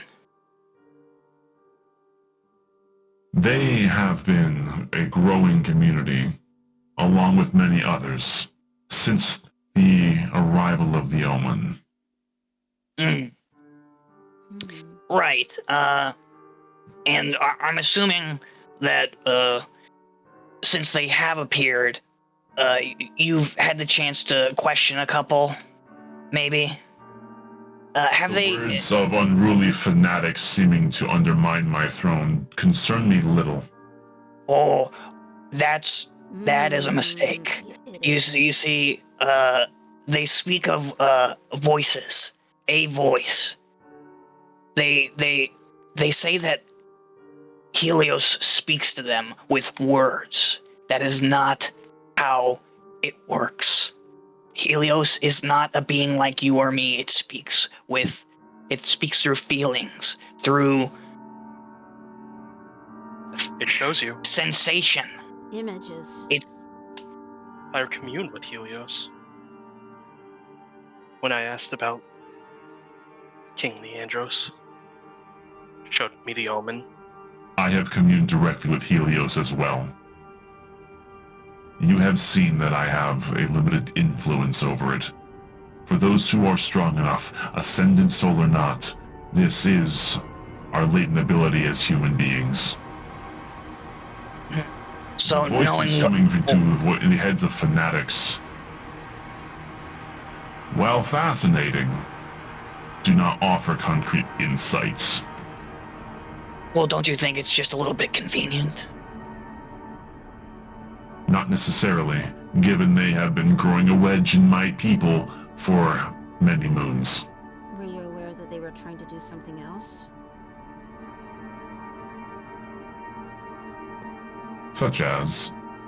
There was one faction that was trying to resurrect your brother. King Leandros is not my brother, but it would not be unreasonable to assume that they would hold his corpse to high regard, using him as a symbol to further their own agenda, however they see it fit to twist their words. Well, it wasn't a corpse, it was What was it? A Construct. warforged? A construct. They were trying A to new put body. his soul. They were trying to put his soul back into it.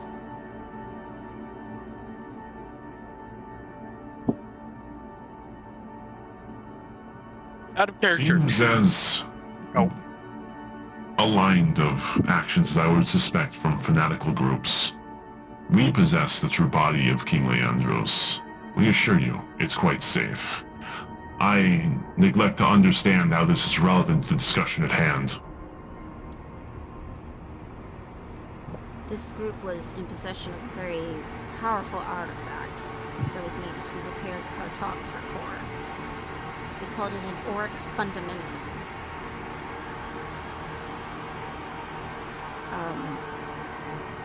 Under the guise of trying to help them in order to gain access to this fundamentum, Cobweb assisted them in some way, and he saw something strange. I think he's still up there. I saw him. It wasn't with my eyes, but he was there.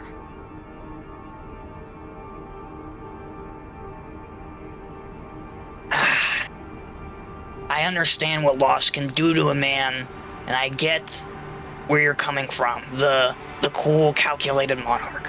Fair enough. I understand what loss can do to a man. Cloud is judgment. You've said it yourself that you've picked off everything that's made you human. Everything that's made you all of your hope, all of your... You've traded your intuition for fact, cold and hard. Again, I offered to give you the Ascended Soul, but if you aren't ready to accept it, I'm not sure if she wouldn't exploit you. You can see my reasoning, yes?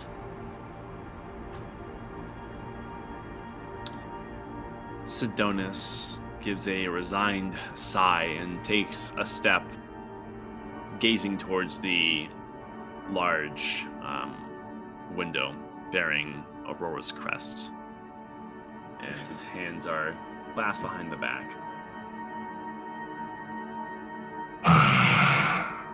We are talking in circles. I have as grown as tired of fate as fate grows tired of me. On that note, the light coming from the large window here brightens for a moment, and the heliostone that you now know is below you shivers for a moment, and then you feel a static cling quickly rising in the air. No, no, no, no, no, no, no. No! No!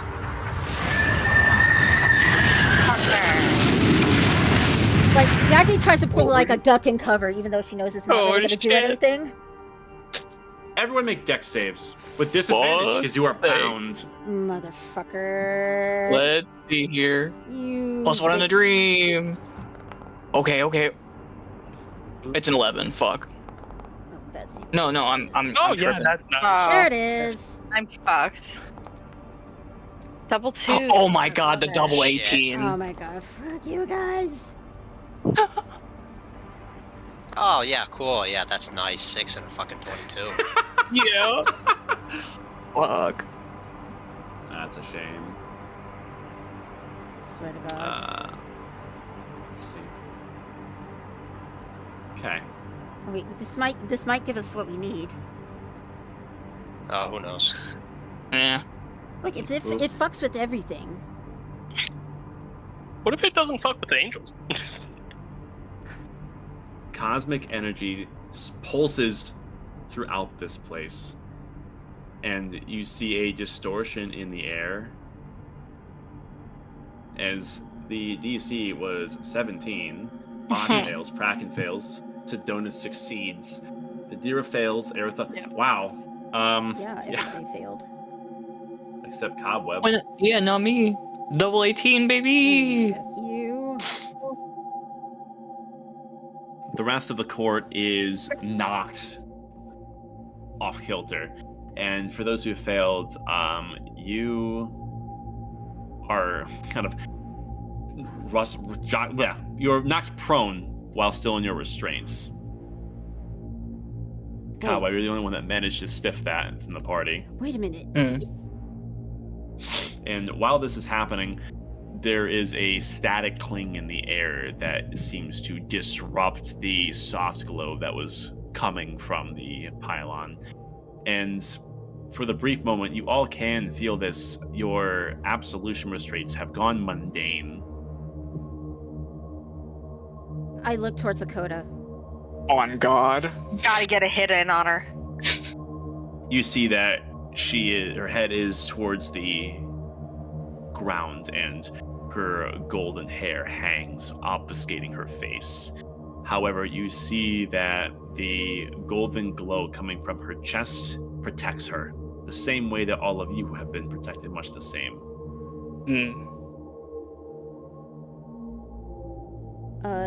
Is everyone scrambling to get up right now? You have about one turn here to take any actions if you choose to take it right now. You feel like this is only a temporary state of affairs. Okay, Do we think it's enough that we could get a hit in on her? I have a stupid idea. What's your stupid idea? I could preemptively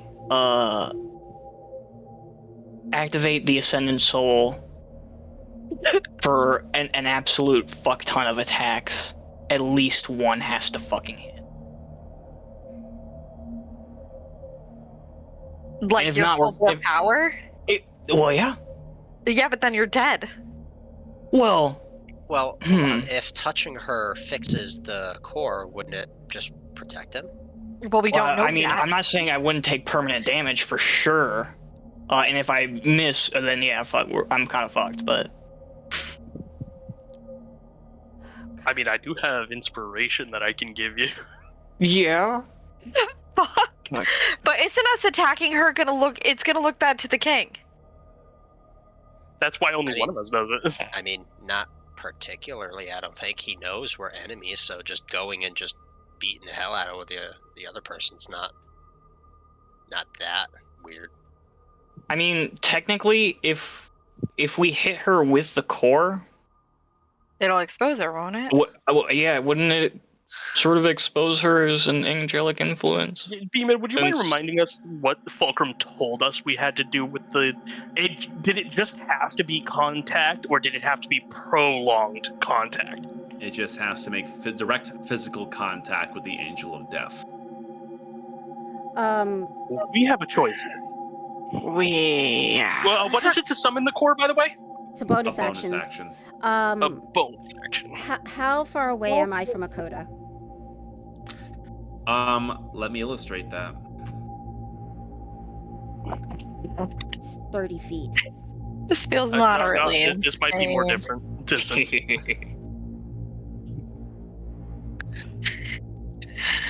I mean, one of us could preemptively summon the thing, give it to Cobweb, and Cobweb, don't you have that goblin bonus action dash? No. I'm variant. Oh, you're variant. Fuck. Yeah.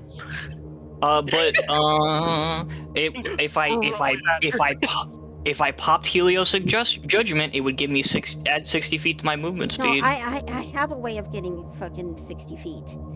Yeah, but are you the one that's like? I don't think you're going to hit her. That's the issue. That AC is gonna be high as fuck. No, because no matter what we do, this situation is shit. So we have to do something. Fuck it, I'm doing it. I'm gonna do it. Oh Jesus, Stagnate! Somebody who can hit her, please. Okay. Do it, Cobweb. Yeah. Okay. Somebody summon the core. Inspiration to Cobweb, by the way. Somebody has to summon the core for Dagnu, me. I will summon the core and give it to you. Okay, sick nasty. Cobwebs popping Heliosic Judgment. Holy Let me fuck! see here. Actually. No? End of Actually. session fucking cliffhanger. Yeah. I don't Yep. like that he said it like that, guys. Wait, let's make sure it doesn't cost us an action to activate Heliosic Judgment. It just Or is this it one's part of your pretty- action? You use your action to make a multi-attack attacking 10 times. Cobweb, Attacks made using this ability have advantage, considered magical, blah, blah, blah, blah, blah, blah, blah. are you sure you want to do this? Oh my god. I'm scared when he says that. If Fuck, you say man. yes, there's no going back. No, there's not. He's trying to psych us out. Wait. Guys, he's playing Something doesn't- psychological warfare at midnight. Something doesn't feel right. What if it's like a simulacrum or some dumb shit? Fuck. We did not even consider that. She's not looking at us. I mean, this whole time I'm thinking this is another. This whole thing. This is Wait, another solar illusion. acrums can't have souls, can they? No. So then, if it was a solar acrum, it couldn't have the ascendant soul power. Yeah. I mean, I'm still under the thought that this is just another illusion. Bro, let me. Oh my god. I'm stressed. Fuck you, B-Man. You're doing this Like, on purpose. I can cast flying on myself and touch her with it. Well, the whole thing is. The whole thing Okay, is. we don't Dagny, know if you can fly over and touch her. Fly gives me 60 feet. Okay. Fly again? Is it an action or a bonus action? Action. Yeah, but then I touching cast her is also Make an action. unarmed How do- strike with how- that same I action. can cast haste. Fair enough. We have to touch her now. This is the only chance. Cheese touch. We have to give her the cheese touch. Yes.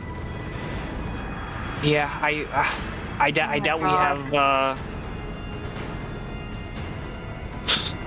I'm stressed. Okay. Fair enough. If you can't touch her, I'll pop. Problem's not full bore. I'll pop the Heliosic Judgment. I'll action surge to summon it to my hand unless you can hand it off to me or something. I can Or I'll- cast haste on whoever. That's what's up, man. That's what's up. Okay, Dagny, if you think you can do it, do it. Oh my god. Yeah, I'm gonna burn my first level spell to put fly on myself. And I will fly over towards her. Oh my god. Bonus action summon the Cartographer Core and touch it to her. Holy shit. Him laughing is scary. I don't like it. Oh god. We've fallen into his trap. Alright. So, do We'll I consider need to? this, for sake of initiative in the room, a surprise round, allowing you to do this first, given everyone So- is still reeling from the cosmic energy still afflicting their minds and body. Oh my god. Dagny, you are prone on the ground. Do I need to and- cast haste to do this? Let me see. You are still restrained, I will say, Dagny. Does Fly have somatic components? Let's find out. It's third level spell. Fly has VSM. Yes. Oh, Let me see. Let's find out. ID. It's, haste does too. Strange creatures cast somatic components. Let's see. Restraint condition does not prevent a creature from casting the spells with somatic components according to Gemini. No rule to support it. Mm. You know what? I think it's one of those you'd have to be specific and say like their hands are bound in a way they can't use their fingers or something like that. If you're In intent my on eyes. casting fly, you will need to, let's call this a sleight of hand check in order to attempt this. Your call.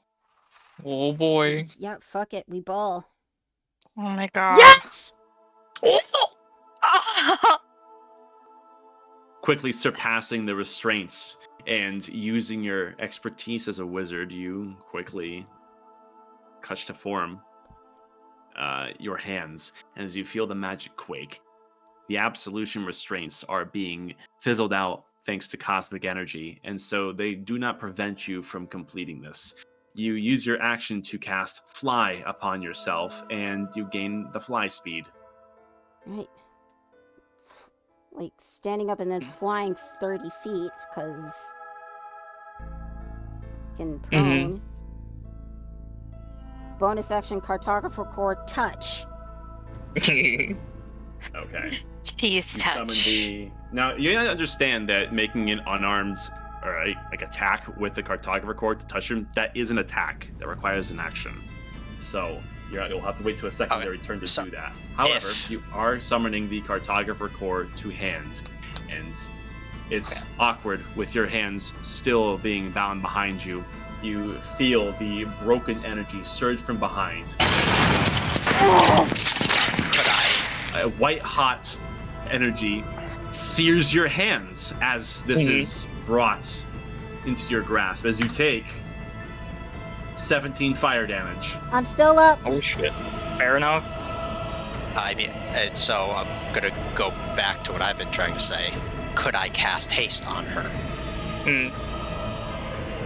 Well, she declared an action up until Well, this he point. did say he was going to do that before she declared an action. You contemplated that, but when I was... I kept asking, but everybody was ignoring me, and you were talking over me. Fair I enough. know, shit happens. I mean, I can't be 100% all the time here. This was a surprise round with Dagny doing this. Granted, like the perfect coordination here in the moment doesn't really make a whole lot of sense. So, Dagny, you use fly, you use movement speed, and you have the core directly clasped behind your back. That is your action, bonus action, movement speed. Okay. Roll for initiative. Oh boy.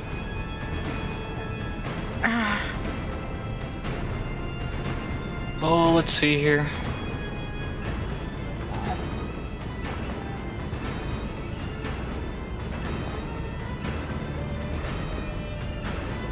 Hey, 23 is not bad.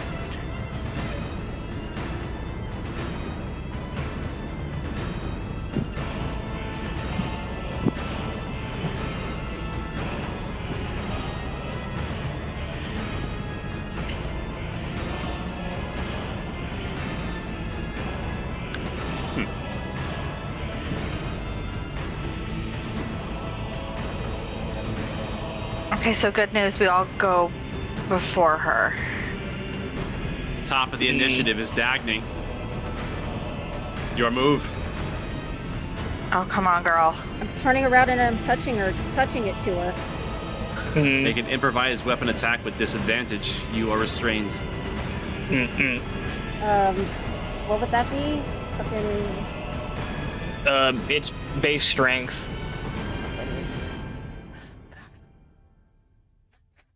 What I was trying to tell you. Come on. -2 in a dream, please. Fuck! Oh. Woof. Technically, that's a miss. Not even needing to go into disadvantage.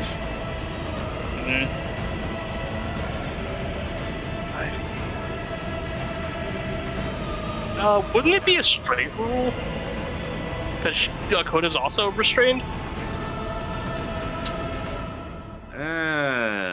You know what? Let me see. Well, it's a miss either way. but it's a good Yeah, point. you know. I'm just bringing it up for future, you know? No, Fair yeah, enough. it's a good point. Everyone's restrained here, but everyone's also attack rolls against the creature have advantage, I see. and the creature's attack rolls have disadvantage. Oh, and no. Okay, Right on. so yeah, okay, so if restrained attacking restrained, it would be straight after all. Understood. Okay, yeah, but regrettably, it's still a miss. Okay, that was your action, Dagny. Anything else? That's all I can do. Yeah. I see. Okay. Let's see. Man, these are great. Oh boy.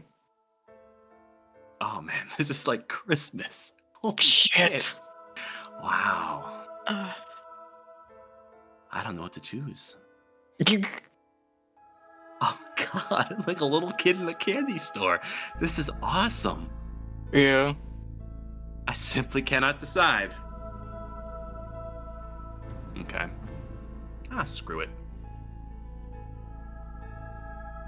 Akoda is quickly going to return in kind with a sturdy strike from her armored boot. Let's see. Straight roll.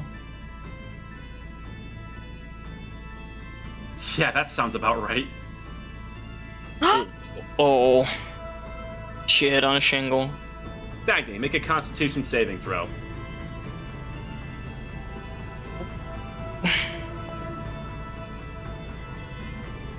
Okay. Succeed, the effects to be paralyzed.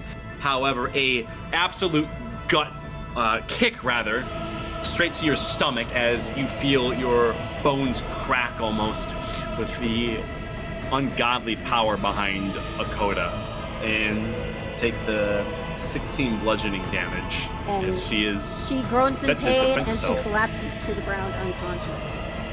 Fuck, man. Oh my god, you were that low? Yeah. Yeah. Squishy Ridger, bitches. You. Okay. Nadira, will you do anything? Oh, fucking shitballs. You don't have to. Our goal is to just wail on her, right? We Try just to. got. We have to get one improvised weapon attack. That's literally it. How were you able to get to her this turn? I can, but I can go before you, and I'll just cast haste. please. But it's also, we have this guy going before you, so who knows Yeah. what he can do. Yeah, fair enough. I'm almost certain. I'm almost certain that if I use Heliosic Judgment, I can do it. I wouldn't go immediately into that. Use the haste to do 4 attacks, action surge, get some more, and just hit her. Just use everything you can aside from. Fair enough. You know what? Yeah, let's not blow our load too early. Let's see here. Well, my thought is I can cast Enhance Ability on somebody to give them advantage on strength checks. It'd still be a straight roll. Not one Yeah. stack of It damage. still would be? Yeah. If you have Ah. 1 stack of disadvantage, it cancels out any advantage. I don't know. I'll try to hit her, I guess. My strength is shit, but I'll go up there and try to hit her, I guess. Yeah. Yep. What's your sentence, Devin? You started saying something. Oh, I know. I cut myself off. I mean, I don't think that's a good thing to do. I would, if you can, wouldn't attack her. I'd just get Dagny back up. I know druids have some healing spells. That's fair, I do. All right, I'm. No, you do you. You do you. Yeah. Okay. Nope. That's the call I'm gonna make. I hate this stupid token select shit. I'm gonna, I guess, theoretically back up because I'm kind of in like a weird, we're 2D'ing the 3D'ing. And then I'm gonna, where's my healing shit? What you're seeing here is top down, by the way. This. Yeah. Oh, perf. Okay. In that case, I'm gonna just scoot like there. Okay. Is anybody else injured or just Dagny? I think just Dagny. I'm pretty good. We're good. Okay, cool. I don't know where my fucking healing spells are, guys. They're in here somewhere. They're so far down the freaking list. That's a touching one. This is a yelling one. All right, we'll upcast this to I don't know, 3rd level. Sure, why not? Let's go. To Dagny. Not a lot, but it's okay. It's better than nothing. Participation trophy for me. Yay. Okay, I'm done. Arathal.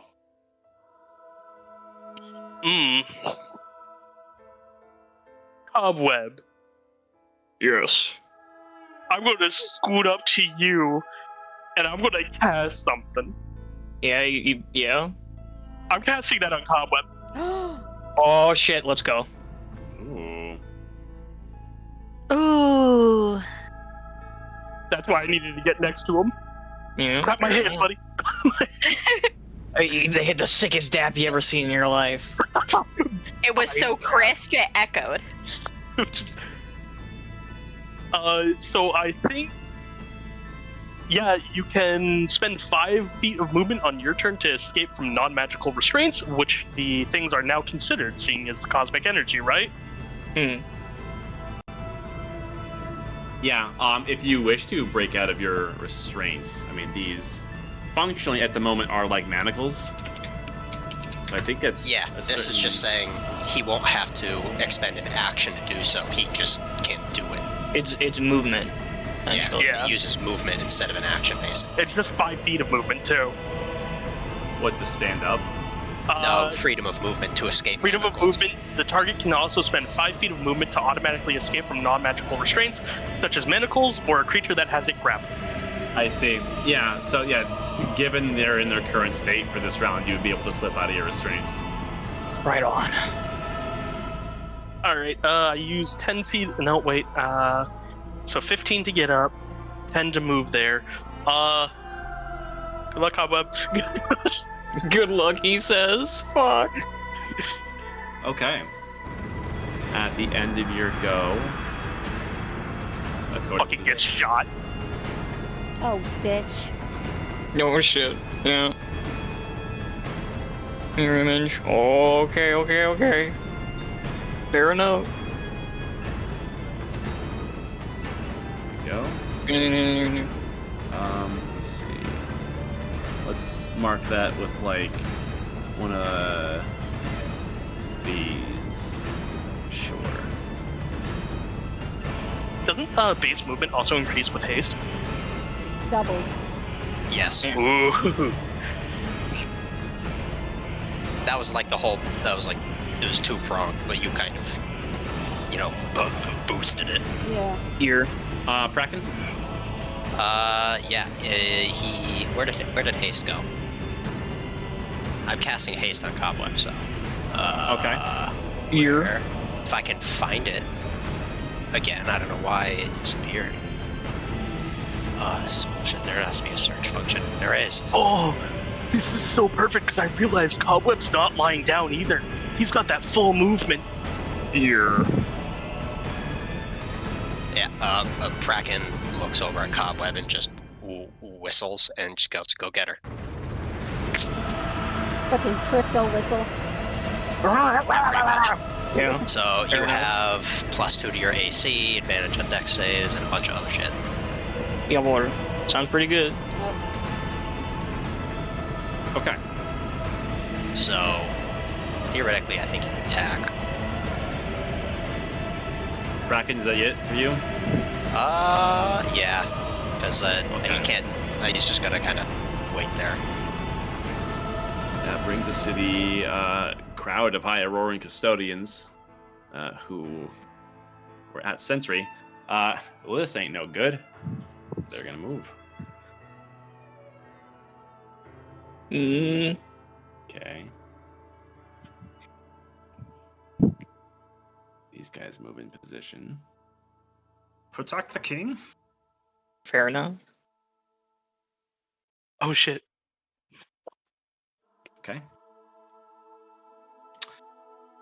Okay. Let's go back to their apprehension skills. Oh.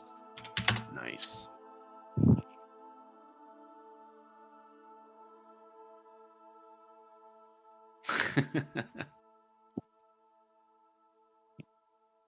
All right.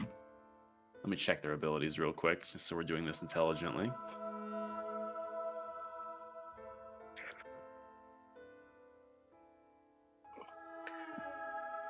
Okay.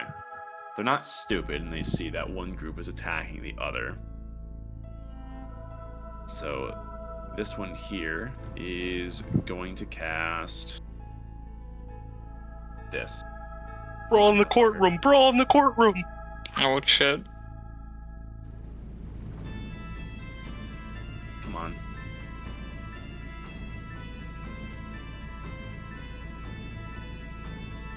Trying to protect the one who is being assaulted. Motherfucker. Yeah.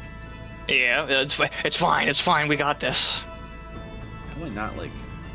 All right, whatever. She has it. That leaves the other 5. Who? Let's see. Time to play Woody's fucking roundup. Yeah. The 5 point their glaives with beads of force in their rifled glaive and Woody's roundup. Okay. Dagny. I am prone on the. I'm prone on the ground. I will say. Okay. So beat of force. Let's see. That is a DC 15 dexterity saving throw, and you are prone, which means 5 feet. Disadvantage on attack rolls. I don't think this modifies the beat of force. No, but you are still restrained. Disadvantage on dex saves, which this is. All right, yeah. So just roll a dex save with disadvantage.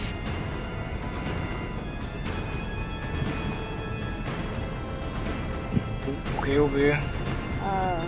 Fucking +4 won't do anything for me. God damn it. Yeah. Fail. Okay. And you're encapsulated in this beat of force. You take 15 force damage. And I'm unconscious again. Oh shit. Okay. Wait, is Dakota in there with me? No.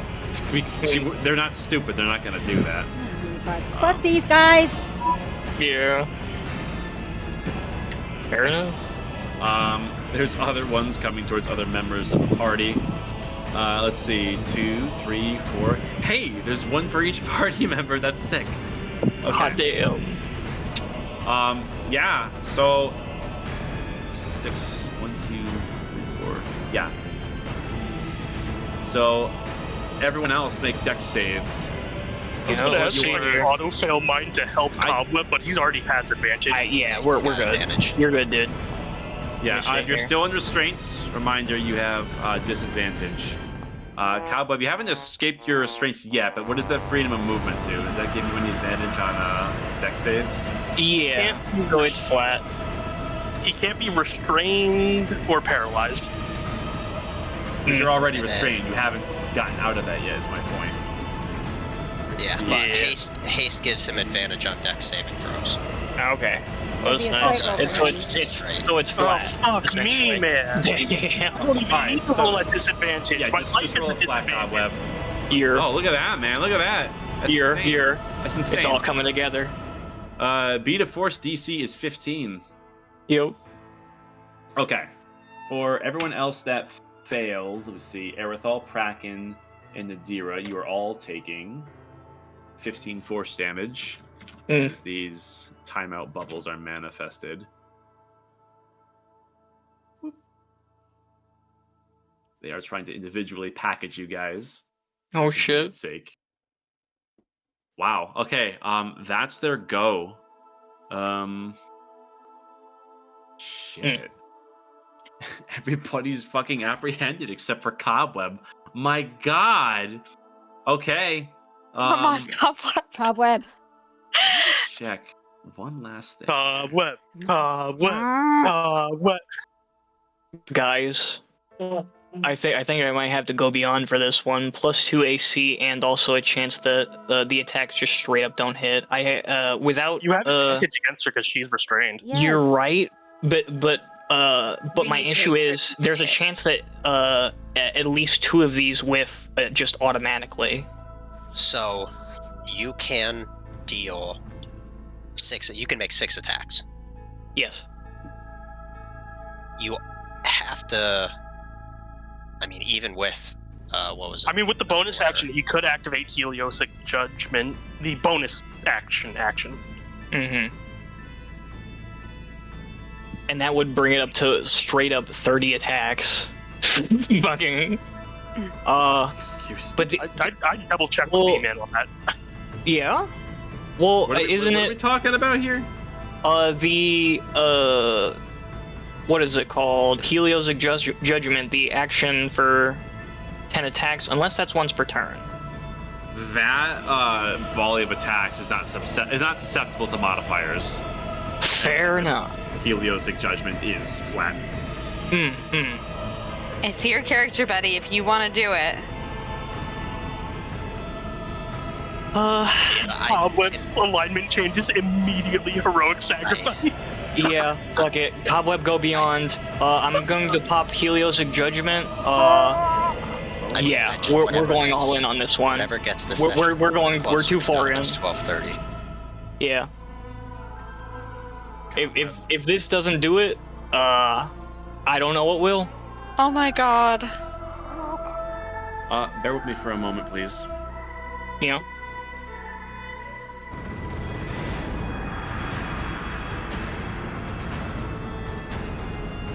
Oh my god. You fuck.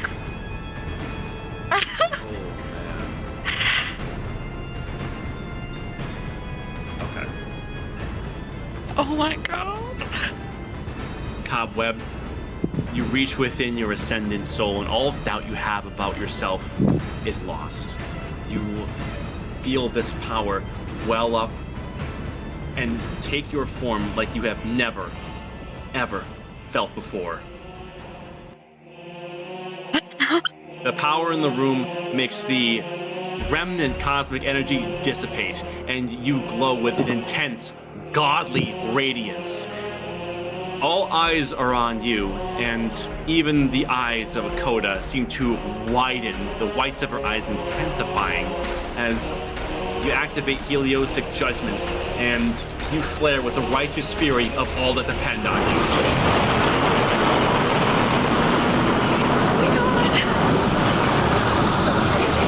You're up. Bring yourself. Yep, let's see here. It's just 5 feet. Free yourself, by the way. Fair enough. 5 out of 60. Is the cartographer core encapsulated with Dagny? I don't think so. Yeah, she was prone. Let's say, yeah, it was. Fair enough. With one of my actions, I'm going to recall the cartographer core, since I can only spend one on attacks in this form anyway. I will then. Let me see here. To your hand. You expect to be burned, but find that your soul is burning brighter than the cartographer core could ever hope to overcome. You are unaffected by the burn damage. Fair enough. Go, man, go. Okay. Cobweb is going to. Let me see here. How close am I to the fucking king? Okay. Yeah, Cobweb is essentially going to run up and around this way, sort of weaving in between the bubbles. Yep. Bop. 10 attacks. Oh, BTW, 5 feet of movement to escape restraints. I'm going for the 10 attacks. Let me see here. Akoda stares you down with This is wild. widened eyes. You feel that the radiant power within her as well is ready to counter. You don't know what you're facing other than certain death should you fail. Cobweb. Make your attacks. Oh shit. Okay, let's see here. Boom. Holy shit. Oh shit. That's a fucking crit. 1, 2, hold on, advantage. Let me see here. Oh. Cobweb, we're gonna. Yup, hold on. Bam, bam. Crit! Boom. Bam. Bop. Bada bop boom. Oh, hold on. Boom. Let me see here. Fucking. Oh yeah. Oh yeah. You already know. Boom. Dude, I wish you could see my face Bam. right now. Oh, that was almost a crit. Fuck. Okay, that's fine. You got 2 crits. How many are we at? 1, 2, 3, 4, 5, 6 so far. Okay. 2 crits sick out of nasty. 6. 7. Bam. Boom. Attack 8. Bam. Oh my 3 fucking god. crits. I'm going nuts! All right, attack 9. Boom. Bam. Oh, That's okay, all that's right. fine. That's fine, that's fine, that's And fine. final attack, buddy. Boom. Bam. 3 fucking all- crits. That's all I got. Holy shit. Oh, Christ. My God, man, you only had to hit her once. Those 3 hits were extra spicy. Yep. Cobweb really went fuck your mirror image. I love that they thought Dagny was the wildfire. Meanwhile, here's the rabid raccoon keeping the trash can. Not the Black Flash combo, holy shit. Cobweb, go beyond. Okay. Let me process this for a second. Yeah. Your soul briefly unifies with Helios itself. For a second, your eyes roll up into your head, and you don't feel yourself as your goblin self. You see yourself as the planet, host to countless forms of life, endangered by the perils, imbued by your ascended soul to make a difference on this world.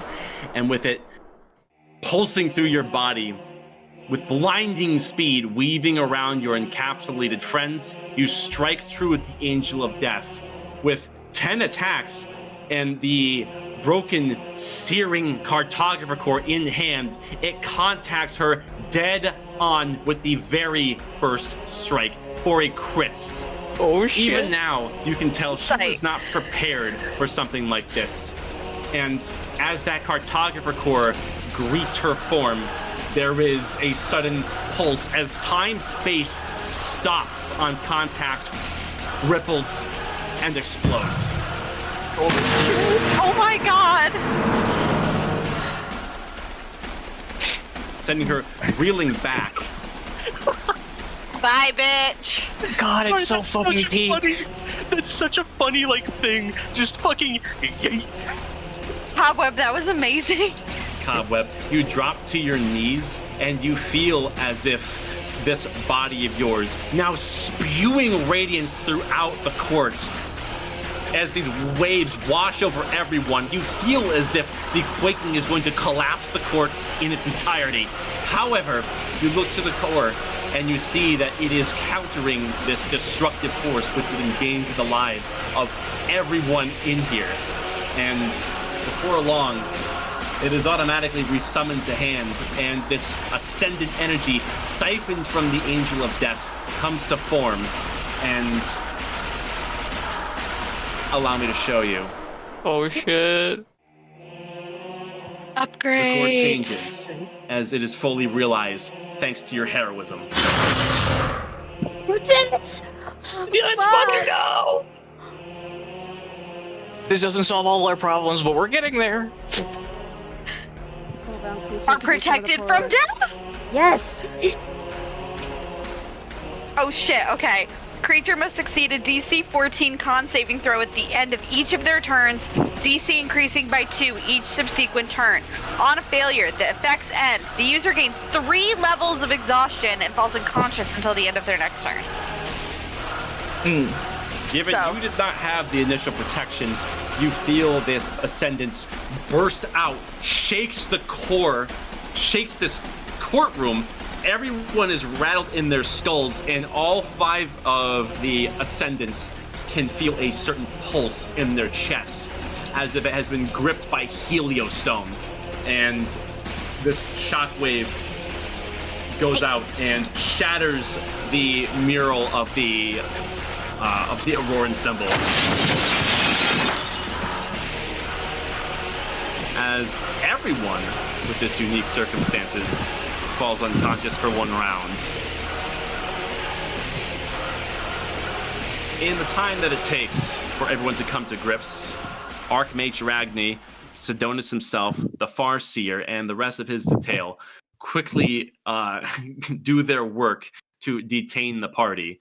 Cobweb, you are put within your own force cage Mm-hmm. as Ragni casts this upon you. and the court is completely shaken to their core, where we will end the session. Oh shit! Oh my god, it's so fucking peak! God. 3 crits! 3! Fuck yeah. Alrighty, it's 12:30. I gotta be up in 4 hours. Okay, yeah. Yeah, fair enough. Have a good one, Yeah, bud. sorry this ran so late, but we started half an hour late. It's only so much I can do. Okay. You're good, man. Shit happens. my my God, Level Cobweb. operation there was amazing. Fucking removing the restraints, haste. I almost went from Cobweb, we hardly knew thee, to let's fucking go, Cobweb. Yeah. Fair enough. It's so over too. We're so So bad at it. So much fucking strength. I in a wish little I knew where my fucking goblin. digital art pen was. I've been stricken with inspiration. Fuck. On the bright side, they also watched her go flying when she hit the core. Yeah. Oh, Or, well, when we hit her with the core, I guess. Well, you still need to work Okay. with the cartographer to confirm that. They still don't Fair know enough. what the core's supposed to do. Yeah, that's Okay. fair. But they just watched Dakota go flying. This is true. You just assaulted the shit out of her. yeah. We'll do. That's future. Didn't we bring up that problem. the Helios core repels angels? We did. So if we're quick enough, we could probably say, Fulcrum, it repels angels, bitch. Okay. I'll catch y'all next week. Holy Yeah. shit! Yet another banger. Good night. Fucking Yeah. Bamf, man. The hero we don't deserve. Like, I fucking grabbed him off a random server from an old friend. I didn't know he would be this fucking great. God, I love Muda so much. I'm so thankful we have him. Oy vey. It ain't over yet. No, I know. God.